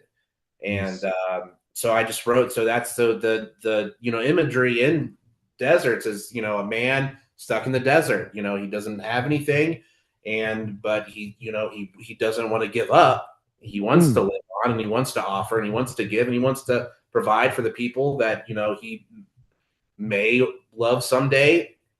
So Deserts Part 1, yeah, it's just about a man in the desert finding a kingdom, talking to the king and being like, hey, I see what you got going on here. I see your guards, and they're having a good time, and I want that too. Like, what can I do to have some of that? And the king's just like, listen, you can have whatever it is that you see, you can get your hands on. You want to kick it with my crew straight away. However, there's a line in the song that's like your name, your heart, your hands, like, it belongs to me now. And then the last part of the song, it repeats, take everything.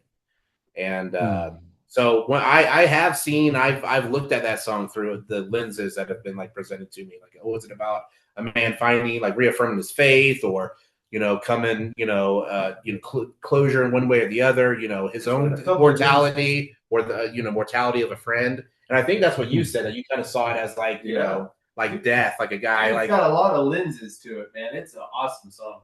It's a great song, man. It's a great song. So that's great. So Maddie, so you did that for Miss Allen for poetry class. That's sick, dog. So okay, so now listen, boy. So then, okay, so now, okay, so then what? So then, boys, were you guys reaching out? Like, just did you put an ad out for a drummer? So I personally, I had been, every 6 years, I'd be like, hey, you want to play some drums? He'd be like, yeah, man, that sounds good. I'm like, oh, I live in Denver now, so maybe next time. Nice. Like, we had always, like, I knew, I was always a fan of Matt's drumming. I knew he was down. I knew he was a homie. So there had been times that I had reached out and be like, hey, I'm digging the group you're in now. Maybe we can do some, something hardcore. Something a little more on the, essentially, the banter side of things. Oh, and it sounds killer, man. The last 12 years, we weren't an active group. And then, recently we had been attempting to come back as a full band with, original members, or this member, that member. And Josh and I finally, excluding Dano's decision making, but he just rolls with it. He's a roll with it kind of guy. I'm a gypsy. Yeah. So Josh and I just finally discussed, like, do we want to, like, if we really want to do this, we have to do this. We can't take the angle of nostalgia and be like, well, we want all the original members so everyone can see the original members. We were like, we want to write new music. Like, we want to be banter. We want to, we want to have good time, big time banter, fun times. Like, let's recruit some new people. And Matt was already like, I probably messaged him before I even cleared it with Josh, to be honest. Wait, Eli knew also? Was he new to the band also? Or Eli was new, yeah. So, okay, and Eli brings, like, our original bassist was one of our, best friends, and love it. And he's doing his. Everyone's doing their thing these days. Right on, absolutely. It's like I said before, we're still great friends, just moving to later phases of our life. Absolutely. And that was from Jack Kerouac's On the Road, and it's absolutely true. And that happens, and it's all good. It's all love. Yeah, and Eli brings, and one thing that Dano and I have specifically spoken about is that he brings such a similar vibe, bro. Energy, like just low, like just low pressure, just warm. Eli is one of the, Josh Lucas is he's a second place, but but Eli Morgan is just he is the beacon of love on this planet. Like, he is just such a kind, warm-hearted soul. He loves. You can tell. He loves music. It's in every fiber of his being. And Let me as throw far more as Matt logs. is concerned, Right. Wait 1 second. Let me throw more logs on this fire before it goes south. Hold on 1 second. yep. Before you say Yep. that. Got to Pause maintain the that thought vibes process. on that end. You know what I'm saying? Because it's gonna go off. Not. Hold on. He's We'll saying, come right back to that. I promise. Yep, do that thing. Coming right back. You already know. I got my jeans on still. See? I had to piss, bro. I couldn't even do it. Well, I think it's. There's pinwheels. I'm very rushed about 4 goddamn beers. Maybe check out I'll check out the garage. That's what happens when they're closer to the top. That's like exactly. You trust me. That shit is not last.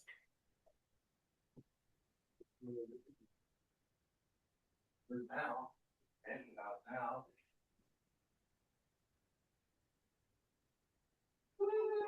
Yes.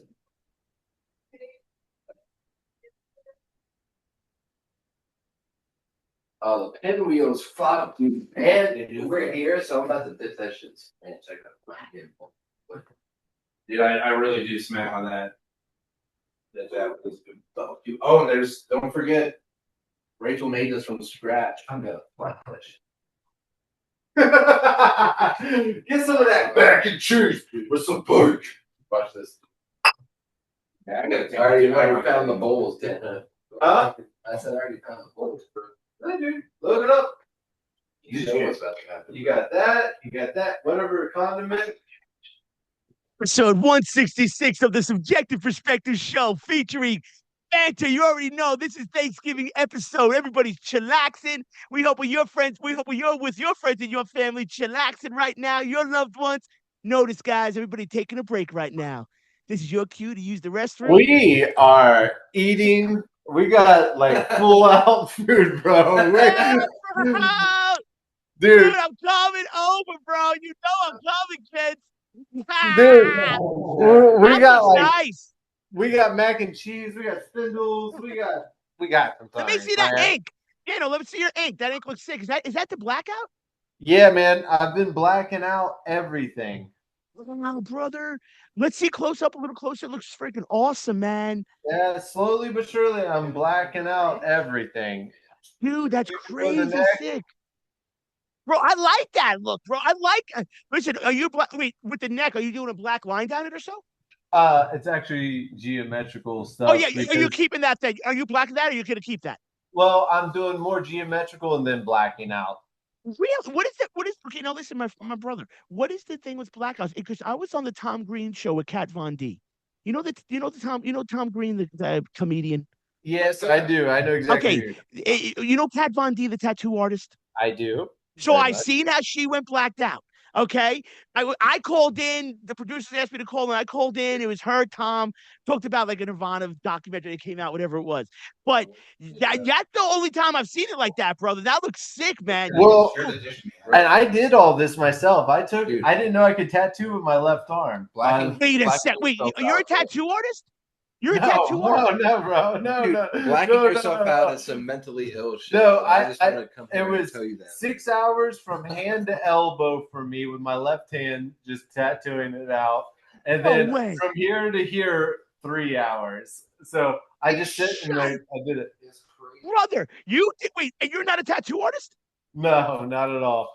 No way. And I drew these on and just for shits and giggles. That looks awesome. Dude, I'm impressed.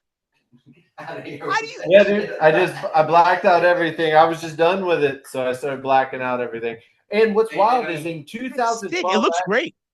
I remember going with I think it was like with a local band around here called Death Virginia.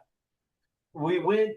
I rode with them guys when they played a show, and I met some dudes. And the one guy had like a full blackout, and wildly enough, he was from New York. I do remember that, but he had blackout years before it was ever a thing or anything. His arm was blacked out from here to there, and I always said that was cool, and I liked it. And then it looks sick.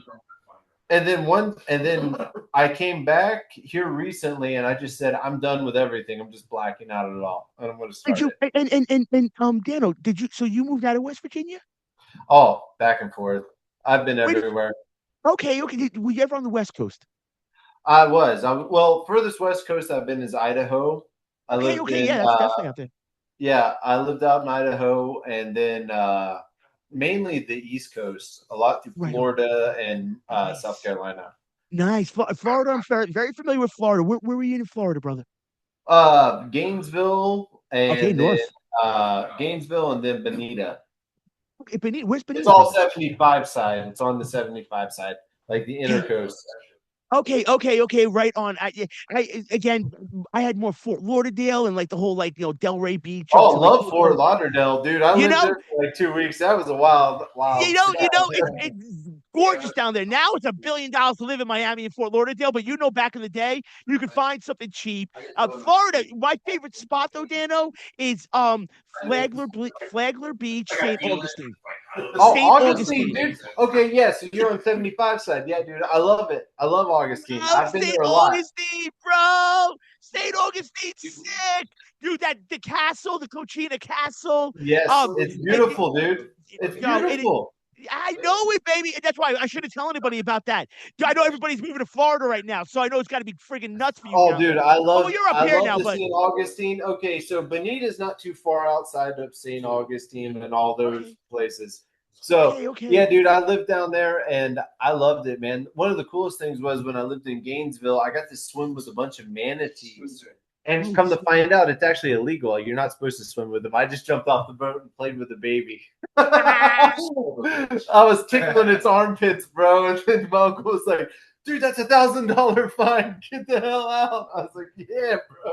I'm stretching this friggin' thing's armpits. Yo, the man. manatee liked it though. The manatee was happy, bro. Yo, bro, listen. So okay, you in Florida, bro. I guess just you doing work down there, living down there, doing your thing down there. Got back to West Virginia. And then just to say, the band starts. I know you come in just a little bit right after. Maddie comes in. Who comes in first? Is it Maddie or you come back in? Realistically, I mean, Ryan called all of us up. He's been maintaining it the longest. Everyone else is like, when it happens, it happens. Right. Yeah. That's a good way to go. Ryan's been consistent on the revival of everything, like keeping us alive. We've been here. And then finally, we just all entered a zone to where we could make it grow. All right. Move your dick over. Yeah, talk the dick off the body, baby.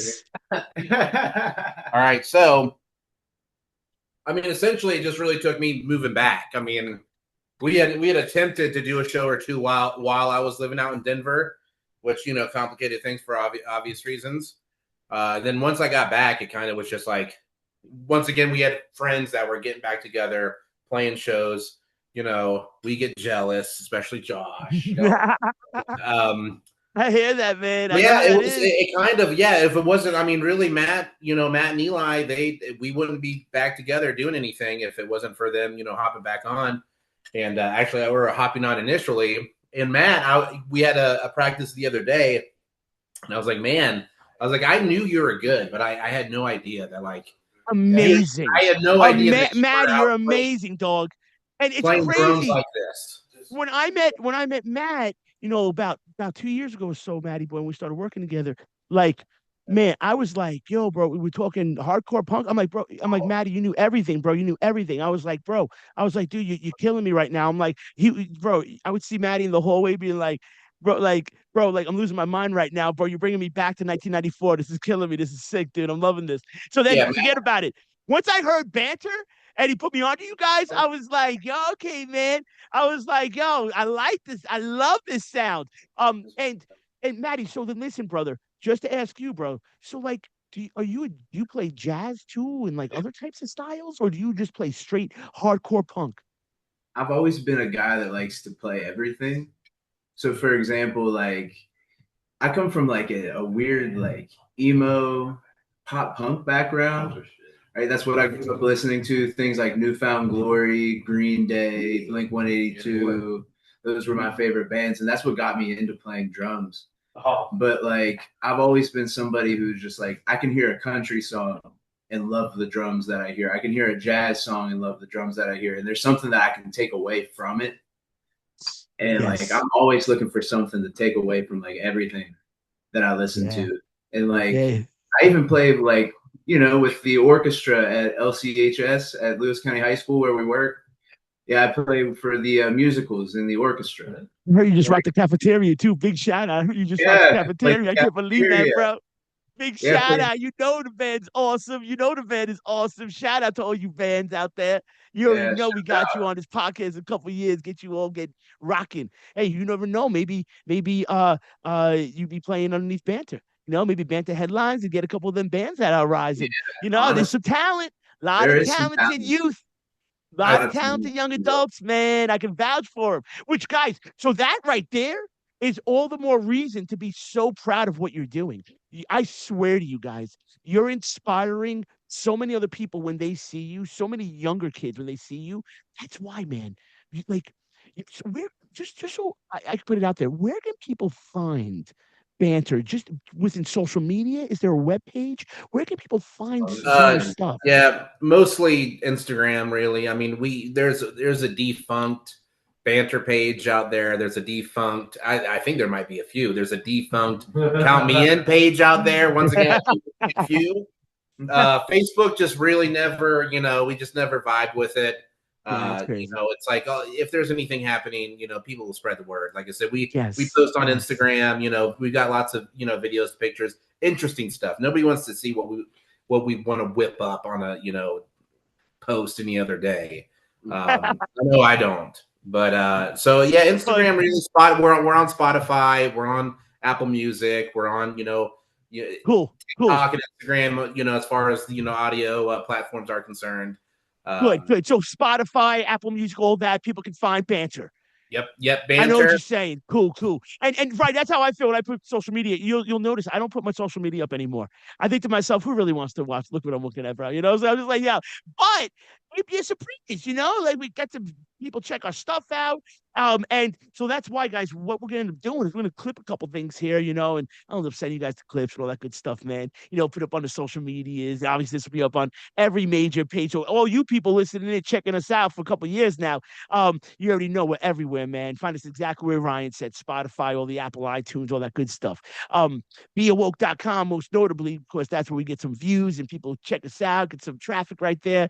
And that's BEAWOKE.com. That has nothing to do with woke, too, guys. I want to say that. And I won't even go into the word woke. I know that's a very highly politicized term. But when we were, just a wee bit, a little politicized.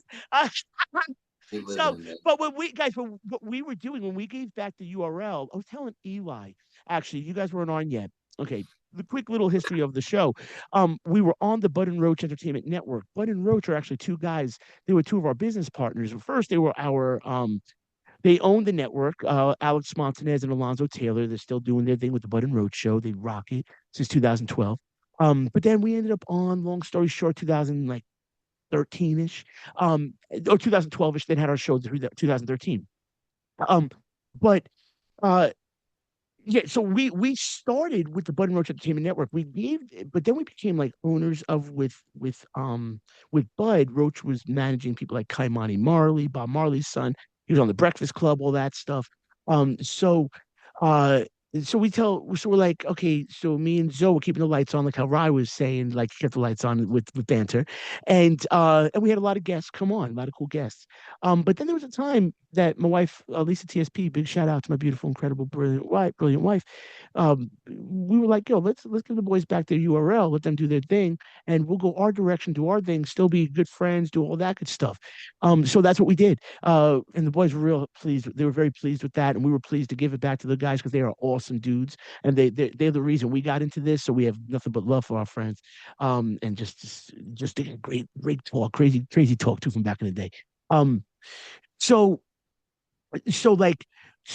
our network, Be Awoke Entertainment, was all about enlightening consciousness, awakening consciousness. That because we were trying to find URLs, and so many things were taken already. So finally, we found something that wasn't Be Awoke wasn't taken. After like 3 hours of searching, my wife and myself, Lisa TSP. So finally, we're like, okay, cool, let's go Be Awoke. I like it because some people had said to me at college, I had done some lecturing out in Silicon Valley. They're like, yo, professor, you're woke. I'm like, yo, this is 2015 though. And then our son was like, yo, yeah, you're woke. I'm like, yo, what? I'm like, okay. I'm like, what does that mean, bro? But that's like way back when. And I just thought it was about someone who's knowledgeable. I think that's really what they meant too. I think they meant like you were informed, like you were like you knew what was going on. You questioned things that weren't reality, and like you went with truth the whole way through, right? Um, a little. I think that was a name of a Shelter album, Quest for Certainty. I think that was a Shelter album too. Correct me if I'm wrong, boys. You may know better than me, but Quest for Certainty, Ray Kappa. Yeah, that was a good album actually. Now that I think about it. So that's what Be Awoke represents, guys. So that's the network that you're on, guys. We have nothing to do with politics, nothing to do with any of that things. You know what I'm saying? We are all about enlightening people and getting into cool conversations like this, guys. Because it's these conversations that bring about like all the nuances that we've talked about. Like, think about all the bands we mentioned. Think about all the people we mentioned. Think all the local bands from WV. Think about all the macro bands that we know, like Queens of the Stone Age. Like and your history, Banter's history. Who Banter is. That's why I love doing this, guys, because now that we've been lucky enough to get some people to check us out, once Maddie brother was talking with me, I was like, yo, bro, you got to be on the show. And that was like back in the day, and then finally we've made this happen. I was like, cool, man. And now finally meeting you guys, like I'm even happier that you guys have been on. I'm like you guys are awesome people. Like you're super nice guys, and that doesn't come around all the time. Like sometimes you get people that be arrogant or egotistical or standoffish or whatever it is.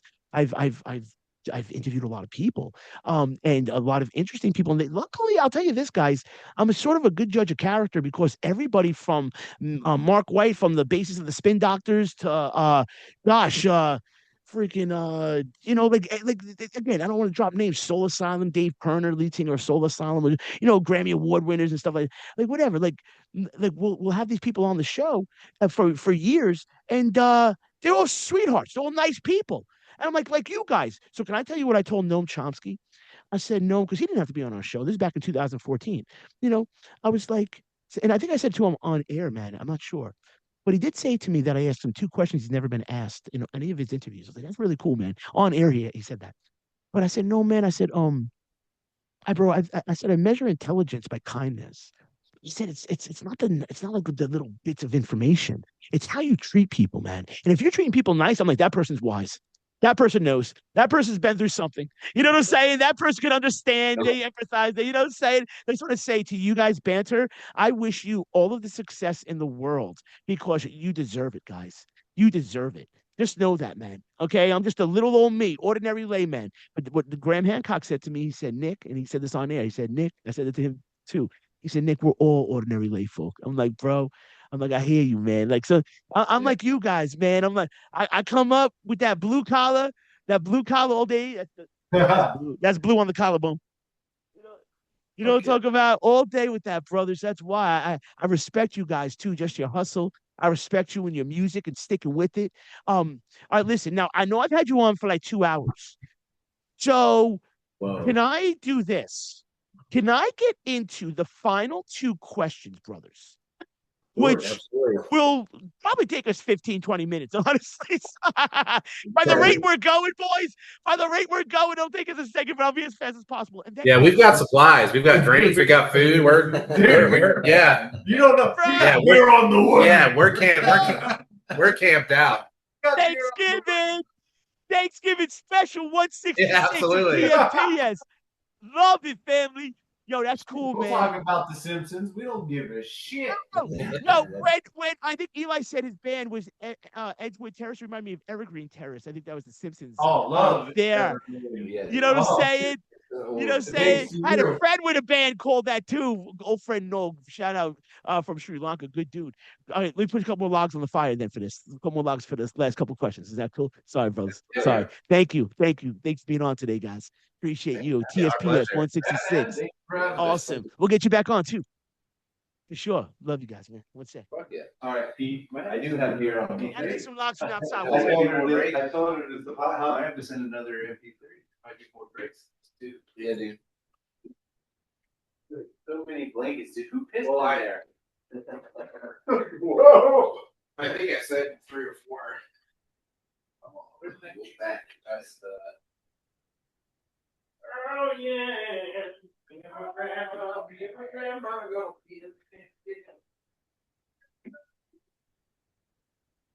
Where'd you say we went? In the microwave. Oh,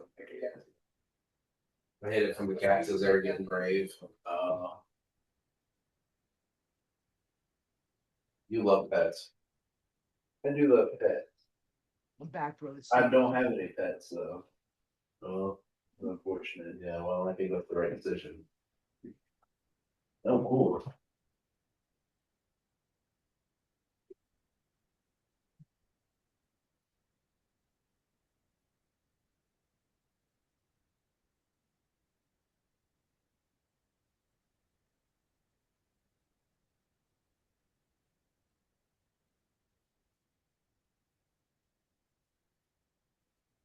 I'm glad that we got the speaker.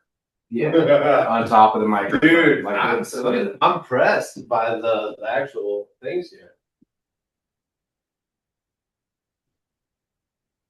You know, Optimus Prime says that freedom is the right of all sentient beings, but I guess let's just own animals. But so we did good with the speakers and everything, man, today. And we'll see what the audio sounds like. Cool. If it fails, it's your fault. No, it's Josh's fault. This is good. Good. You can name Rachel. She went out Friday and bought us all this. I was like, really? She's like, I got spin wheels, I got your mac and cheese. I was like, damn, bro. Yeah, what a big master, man. That mac and cheese fucking bangs. Dude, My we got crazy access to the short tonight too. All right. So if we want to We go. come back. So 166 of the Subjective Perspective Show, Thanksgiving special. We don't want to have it any other way, brothers, than with banter. And we've got a couple holiday episodes. We've had David Amram on, Jonathan Edwards. Jonathan Edwards was a musician from the 70s. He did a song called Sunshine. Sunshine, go away today. Don't feel much like dancing. He was really, really big in the 70s. And now still plays, concerts and stuff like that. But he was a pretty, he's on the jukeboxes, on any jukebox you could find somewhere. He'd be on that jukebox. David Amram, I mentioned, he was the original Beat Generation. So if you guys are familiar with the Beat Generation, I mentioned Jack Kerouac. Dave was the original jazz musician, brothers, with Jack in the 1940s in the coffee houses of New York City. He's 94 or so now. He was on our show twice.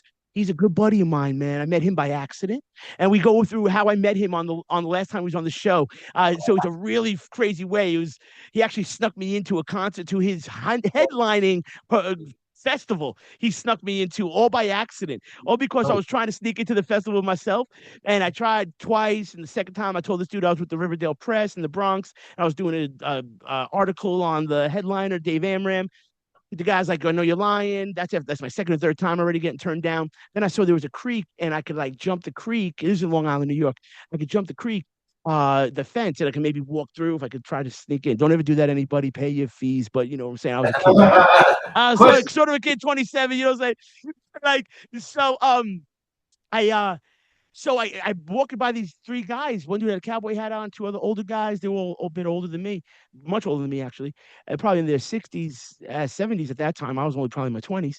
And two of the guys they were talking about like Roosevelt or something. I heard politics. I started chit chat with the guys. And two of the guys left after about a half hour, just me and this one guy with the cowboy hat.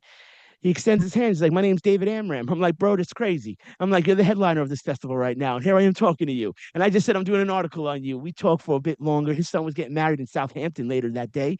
So he had to leave. He brought me to his car, gave me the book he wrote called Offbeat, His Times with Jack Kerouac. And this is like '07 or so. And then you know what the craziest part was? I'm like, Dave, listen, bro, I'm trying to get in. So I was in a band called Parisia with a bunch of cool dudes, and my brother was the drummer.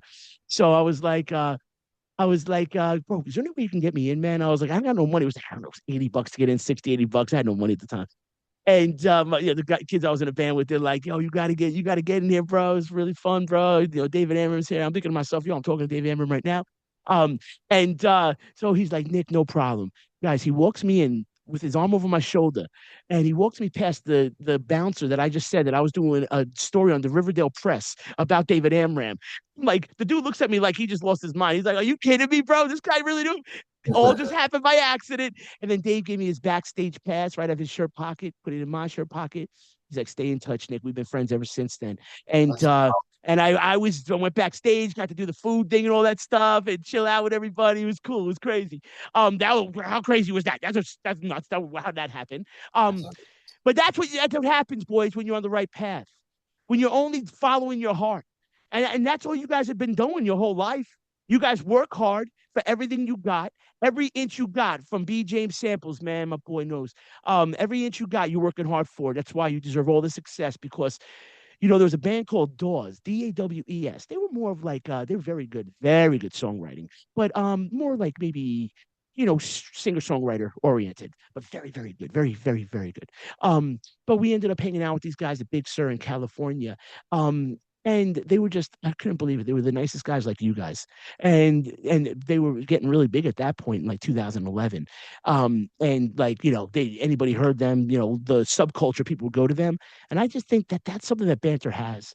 I think that your energy is going to attract a lot of goodness to you guys, man. So just know, I know sometimes it's a labor of love. You're not getting paid for what you're doing heavy. You know what I'm talking about? But you kill it with the sound. You know what I'm saying? You're keeping punk rock hardcore alive. And that's Banter coming out of West Virginia. You know what I'm saying right there? That's the real deal situation. All right, listen, brothers, I got 2 questions left. And this question I've asked, these 2 questions, brothers, then a word association game where I'm going to give you 4 words and you tell me the first thing that comes to mind. Okay, I've done it the last the last 6, 7 episodes. I did it with 2 people, man. I think I did it with Steve Caballero, who was in the new Tony Hawk game. He's like one of like the pro skaters. So Cabby was on. Cabby, we love Cabby. That's our boy, Christian. Christian Hassoy's our boy. We love Christian. Christian, get a text from Christian out of nowhere saying, Nick, on Christmas, hey, Merry Christmas. This guy was on our show in 2015. The guy is just love, man. Christian, Steve, man, we'll get you back on, Cabbies. You know what I'm saying? So, all right, brothers. So the way I look at my interviews, it's like a thought sandwich. Simple questions of where you're born and raised. Then we get a little more abstract and get a little more talky and, have a good time. And then you come back to some simple questions. So these are the 2 most simplest questions I could think of. Back in 2013, we've asked everybody, guys. There's only one person who's never answered the very last person. That's Graham Hancock. I mentioned him a couple times to get him back on the show. But he's a good friend of Joe Rogan's. But he's on Netflix right now. He's the ancient Egyptologist. He finds out a lot of stuff about the past. It's super good dude. 2013, we had him on. But he was cutting out in England and stuff. So the very last question he couldn't get to. But this one he did. So this question, brothers, is. Now, I know there's 4 of us, so we'll just go right down the line. We'll start from Josh, go to Josh, Rye, Dano, and to Matty Boy. And then Matty will do it backwards the next time. So then, saying, I'll do it right. Keep it fair, baby. You know what I'm saying? 100 with the work we do, we keep it fair all day. You know what I'm saying, baby? Okay. So Josh and brothers, then you just think about it as Josh is thinking about it too. Josh has less time to think about it, fairly. Joshy, my boy, favorite book and author and or movie director. So you can answer both of them or just one of them. Or even if you don't know the author or whatever, if just the book or just the movie. Favorite book and author, man. It's pretty close. Probably Hard Boiled Wonderland and the End of the World by Haruki Murakami. I'll do what was the other one? Favorite movie? Movie and director. If you know at all directing, that's hard. That's hard as director.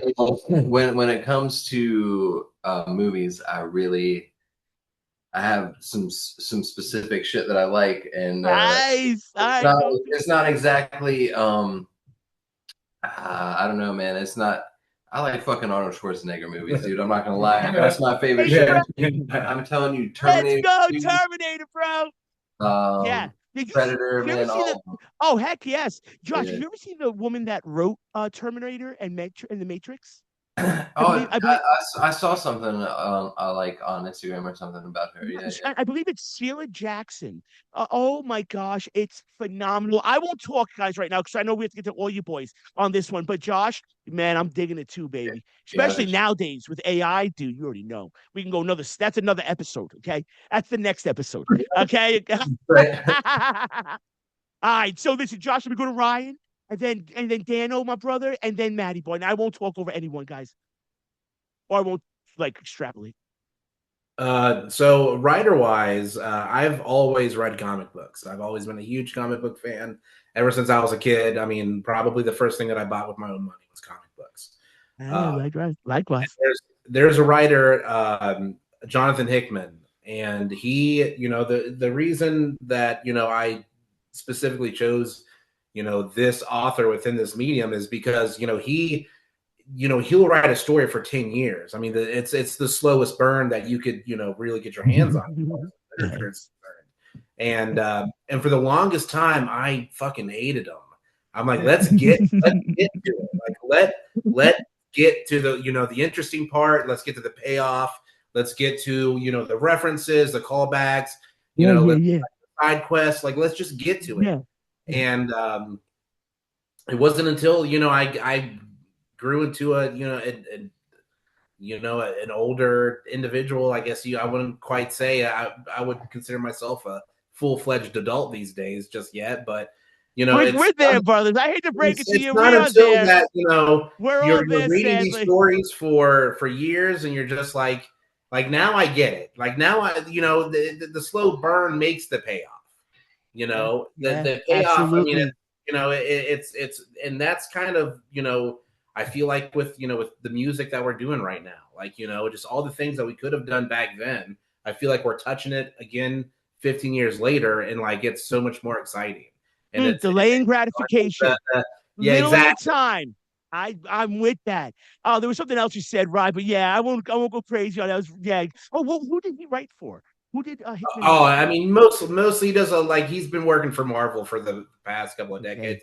He does a lot of independent stuff, but like all the especially a lot of the more like science fiction stuff that I never really loved, like Fantastic Four and anything that's like too intergalactic. That was I like stuff that's a little more like street level, but he's started writing like the big, just big characters, big stories, and yeah, like I said, I've come to appreciate all the stuff that he does, because now I can I read a Jonathan Hickman issue today, and then he can reference something from 11 years ago where I remember being irritated at what he was writing. And like now I'm like, this couldn't have been the You're plan. like, don't let it end. But I mean, landing. That's awesome. You know why I asked that, Rye?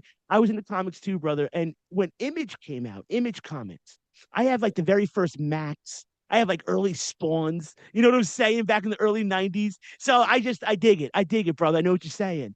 All right, listen. Dano, not to take too much time because I do have another question after this, my boys, and we got to play the word association quick. Dano, my brother, you, Maddie, had a little more time. But you're gonna have now. We're gonna have Ryan's gonna have more time with Josh on the next question, so it's gonna be a little long for the voice. Dano, favorite book? Oh, I apologize. Ryan, did you want to throw a movie in there? I really like the movie Free Willy. I'm probably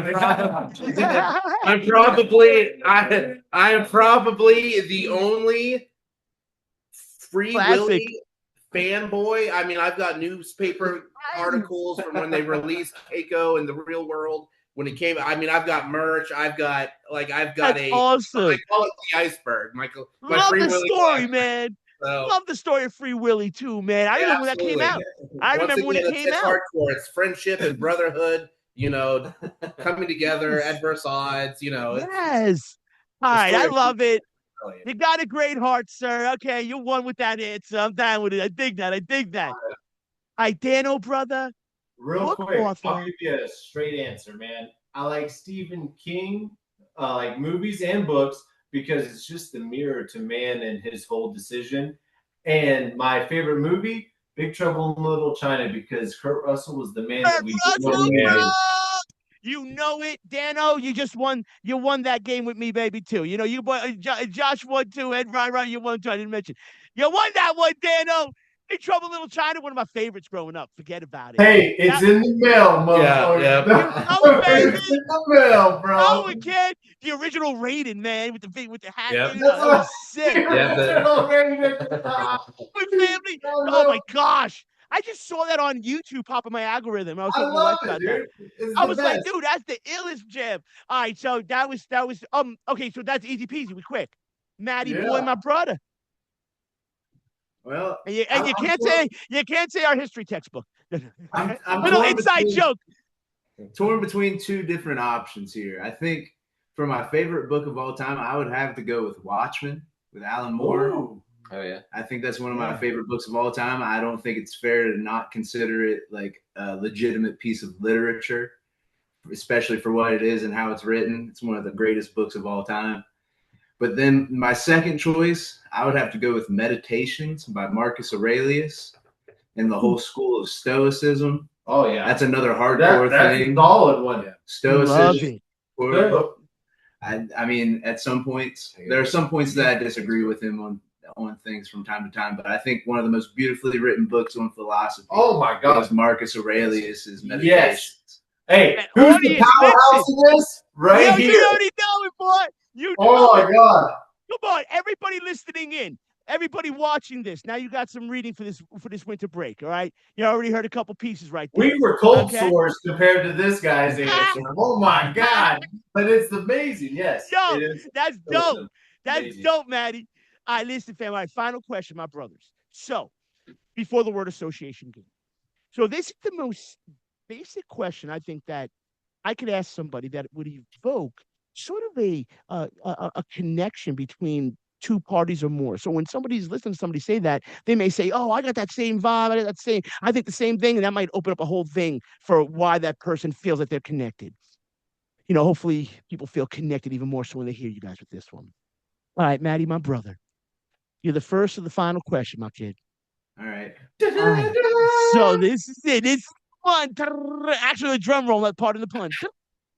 For the drummer. Favorite color, my brother, and Blue. why? Or color? All right, right on. Blue. Right I grew up in Lewis County, where everything is blue there because they have so much pride in where they're from. Love Lewis. I grew up a Dallas Cowboy fan. Oh yeah, so that's it. I grew up. My room when I was a little kid was blue. Blue all day, no other answer. I love it. Yo, was that Dallas with Parcells and Emmett Smith back in the day? Yeah, with Bill Parcells coach for a little bit. You had Emmett Smith. Come from the Giants back in the day. Climaxing right now. Yeah. I love it, kid. All right, that was dope, Maddie. All right, Daniel, my brother. Favorite color, my brother, and why? Easy, very easy. My favorite color is green. It's the hertz of 432. It's the same color that's produced when you laugh, and it's the same color that produces your heart. It's eternal creation and peace. Besides 528, but primarily 432. I love that. Huh. Great. And hello, howdy out there. We're gonna get you on this podcast for a second. Good to see you there. Yeah, that's so great. I didn't know that about Green, Daniel. I didn't know that, bro. Hey, yeah, you already know. You said Happy Thanksgiving, everybody. Happy Thanksgiving. Episode 166 with Banter right here. Hopefully we gave you some banter with Banter. I think we fulfilled our mission, boys. Absolutely. I think we did our dang. But green is the color, baby. I love that, man. All right, that's dope. Now I'm gonna start getting into green now, Daniel, for that, brother. I will, right, kid? I always liked it. You know, St. Patty's. The color red's just literally a guitar chord D, and green is the guitar chord C. So go ahead and have fun with it. Oh, you blew my mind just now, kid. Okay, now you got me. Gotta go. I'm gonna go to a little search on the old Dr. Googies on that one later, bro. Oh, that's sick. Hey, cymatics and color resonation, man. Like it's the jam. Oh, dude, I'll be replaying this and listen to what you just said. I'm gonna put that up there too. Dr. Goog's that one. Yo, okay, that's dope, Daniel. That's dope, my brother. All right, listen, Ryan, my boy. Favorite color or colors and why? You know what? I always get pushed back on this when asked, but but white is my favorite color, and I don't care if people are like, "Oh, it's the absence of color." If you can select that in a hat or a shirt, it's a color. All right, I like white. It looks, it's crispy, it's clean. I mean, right on. I've always, it's neutral. It works. I don't know. All my I feel like all my life, white has just been the answer. I mean, I've just never, Potatoes on it. Like I said, right on, Danny's nefarious reasons outside of, I used to wear a white bandana all the time, white Adidas headband. My God, when we performed, it just, the old white beatings, the old black stripes on that band, boy. Yeah, 100%. And white is at least, half of the Tai Chi emblem, the yin yang, and more importantly, half of the whale from Free Willy. So. Yeah, I like how you brought that in, right. Nice boy. Nice, my brother. All right, then listen, Josh, final. man. You get the final response on the final question of this entire podcast, my brother. Yeah, honestly, my favorite color varies from time to time. Right now, I would say it's purple, especially like a bluer shade, like almost an indigo. Yeah. That's my shit. Nice. Yeah, talking about that. Why so? Why, track. Josh? Why, Joshy? Why, Josh, my bro? Why purplish right now? Why maroonish? Or indigo, I should say. I'm sorry. Man, I honestly couldn't tell you. There for the longest time it was blue, and then it was orange, and but yeah, now just kind of like blue and pink. I think that mix of blue and pink that makes it special kind of purple. It just does something. I know exactly what you're talking about. I That's flavorful. I like that. Yeah. My ex-wife has had all of these fucking like ring lights in the house. Yeah. You know, PSD and yeah, but I would just always combine those two, and just the vibe of those two together fucking made my brain That's feel sick. good. Yeah, that's sort of sick. That'd be a sick color on a car. Yeah, absolutely. That'd be tight. Or guitar, man. Oh, guitar would be fresh. Oh Okay. God, what guitars you guys play before we go? And Matty boy, I'll get you what drums you play. I should ask Eli this. If you know Eli's bassy, what kind of guitar you guys got? So we're playing at this show. We're playing actually some guitars that my friend Leon Brown made, and he's actually going to start his own. He's working on. He'll have a website soon. I think he's going with Brown's Tone as the name. I'm not 100% sure, but it's basically mine's a semi-hollow telly, and Daniel's is Strat. I'm telling you, let's right get now, it on. it's fire. It's mean, dude. Oh my god, the neck is amazing. The dude is fire. Yeah, really, man. Really? Oh my and God, this is Leo Brown? Leon Leon Brown. I was going to say, it's funny, Leo Fender, but that's really cool. Leon Brown, that's a great guitar name. Leon Brown's a dynamite guitar name. Yeah.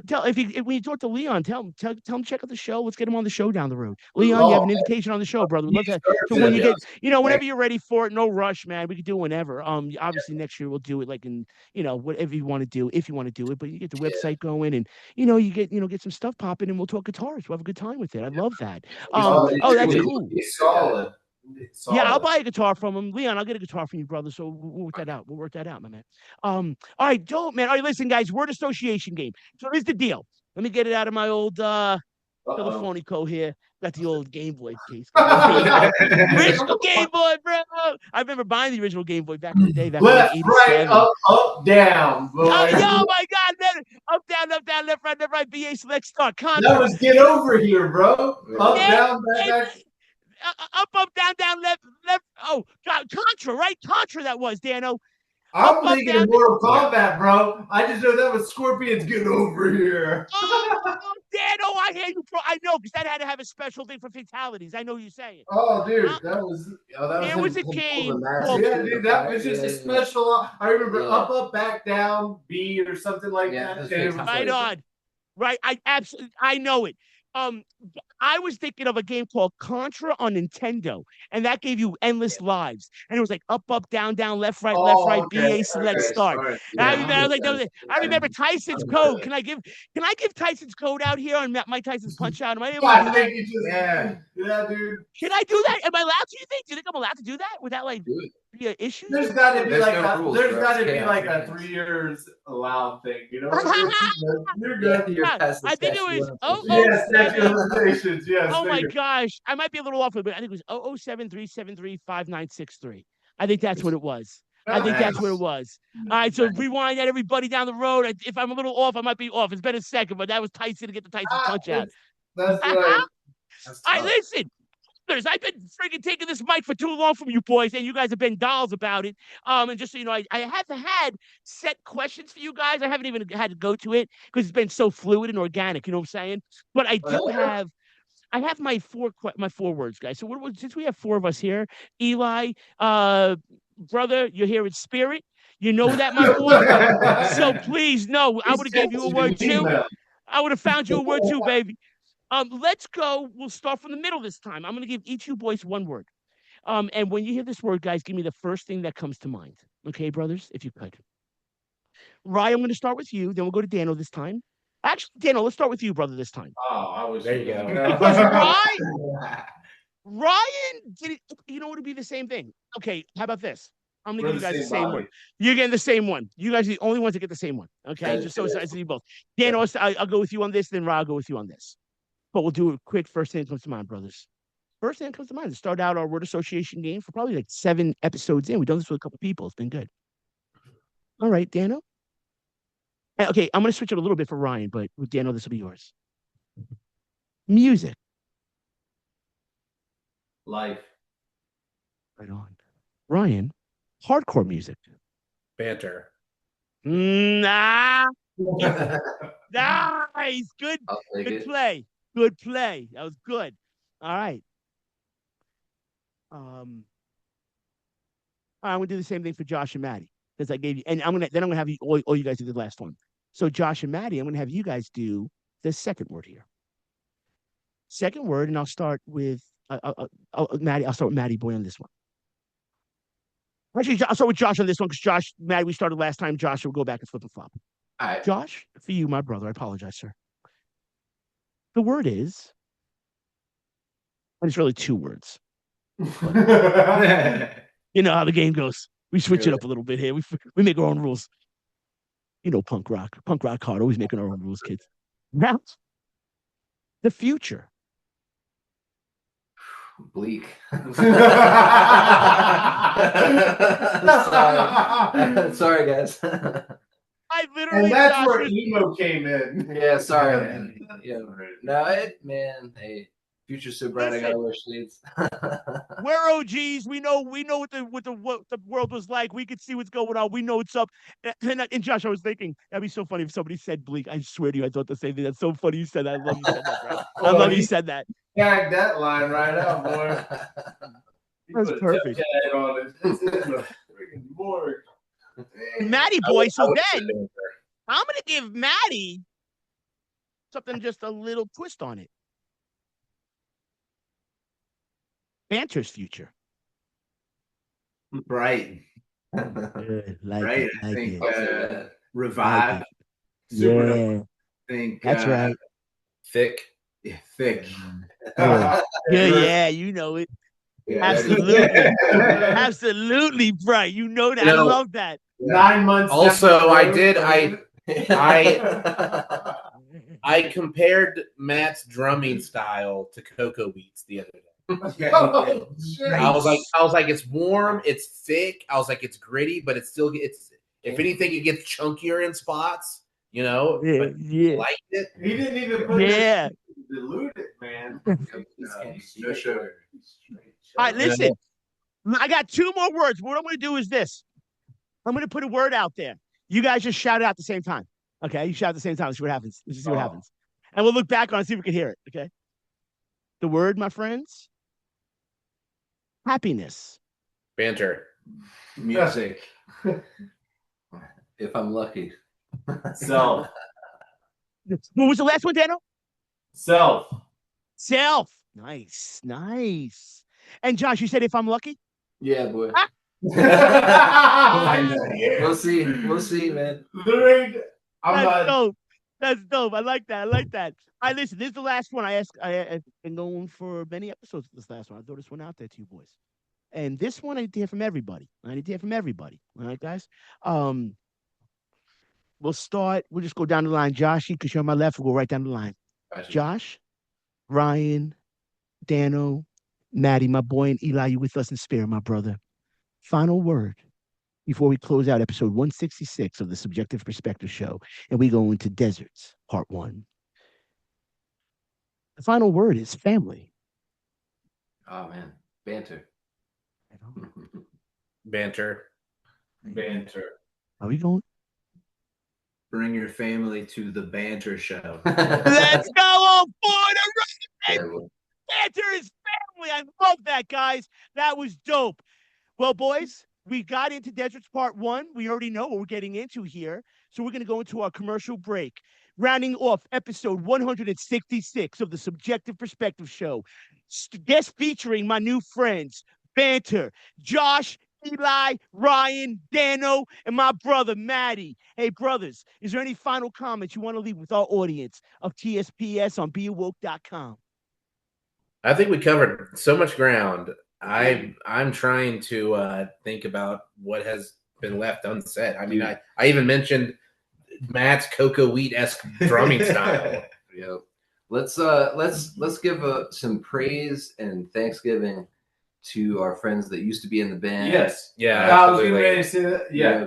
Craig DeBastiani, one of the best drummers, one of the best artists, singers, songwriters ever. Yep, solid. So weird. Love that. Yeah. Corwin Hoban, great bass player, unbelievable. Fucking Eric Laniza, one of the most brilliant guitar players, creative people that we've worked with or that I've ever got to meet.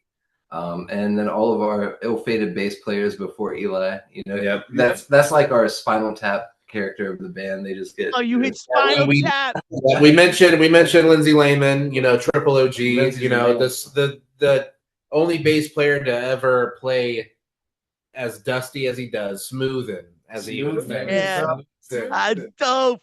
Yo, I want to say this, man. Yo, Half is Hard. Did we mention Half is Hard before? Did we talk about that for a second?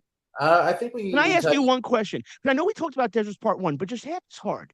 Who wrote that? Was that Ryan, Josh? Was that a duo type of thing? Yeah. Right on. Well, just want to ask just before we get off the air here. What inspired that?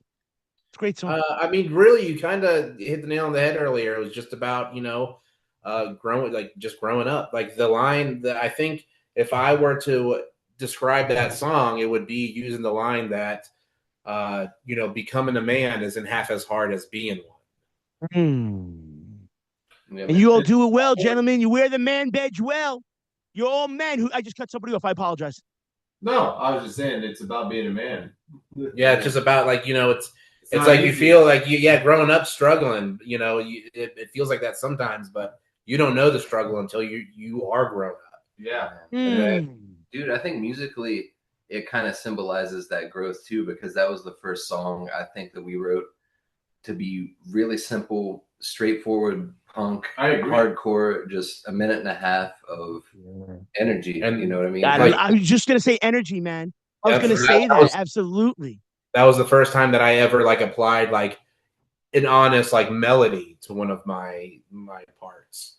So I think between that and Deserts Part 2, those are both our stepping stones from Count Me In to Banter, to more of like a traditional contemporary hardcore writing style. Where we evolved from Count Me In. Those, like, watching the growth from what Count Me In is, and then watching those two songs. Well, there's actually more than those two songs, but there's a couple songs on that, you know, Deserts. Watching what we could morph into and where we're going to go. It's cool. It's cool to watch the growth, because let's take that.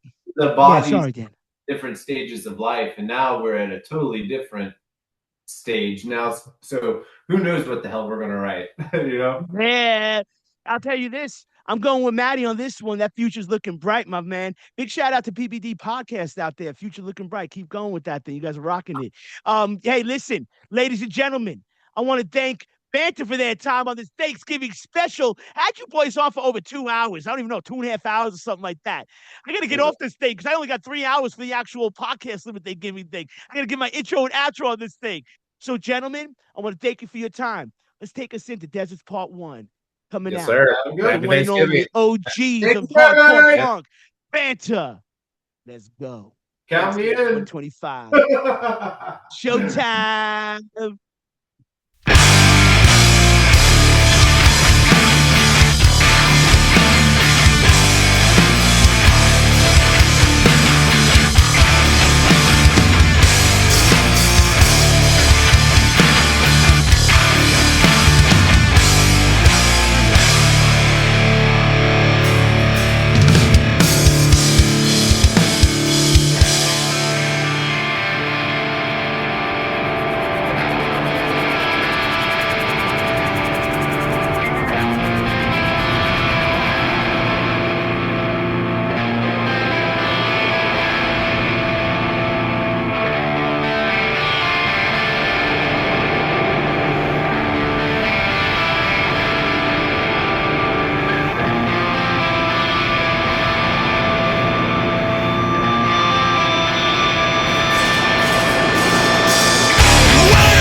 Welcome back, ladies and gentlemen. That's Deserts Part 1 from the one and only Banter. We hope that this holiday episode 166 of the Subjective Perspective Show, was one that you enjoyed.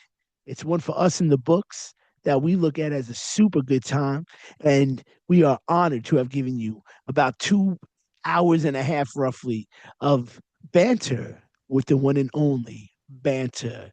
They have incredible music. You already know where to find them. Check them out on Instagram primarily, though make sure you watch their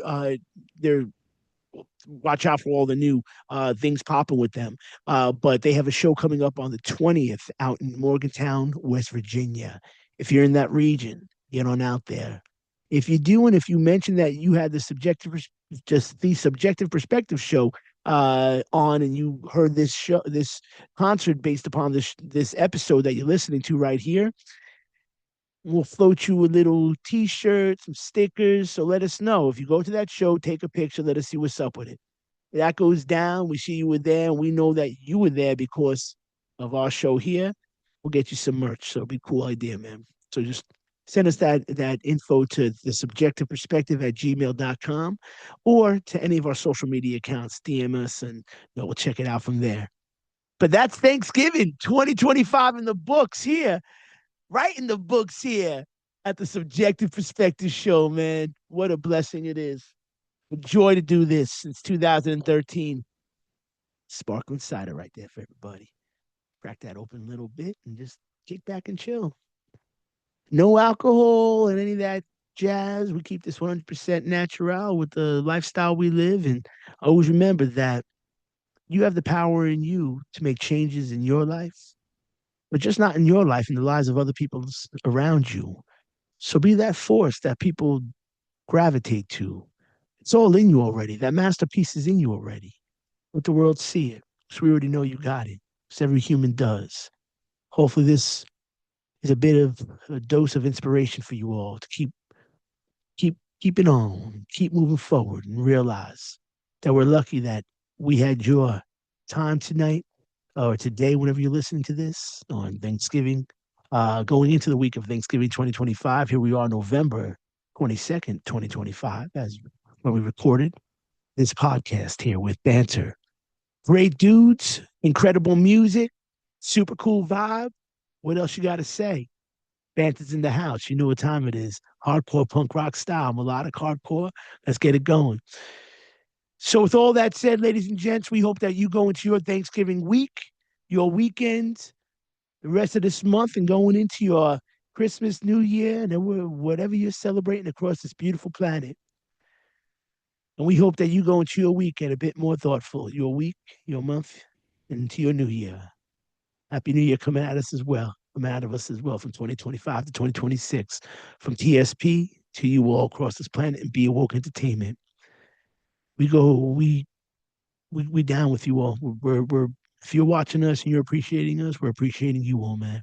Thank you all. We hope that you go into your Thanksgiving week once more, your Christmas break and week, and your New Year a bit more thoughtful with everything that you heard here with Banter, and a bit more thoughtful with the subjective perspective. 1.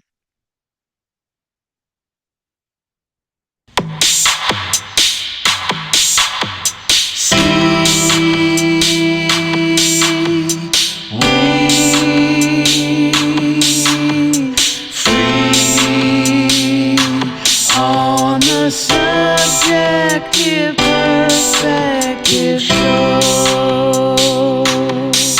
You're free to be on the Subjective Perspective Show. You're free like we on the sun.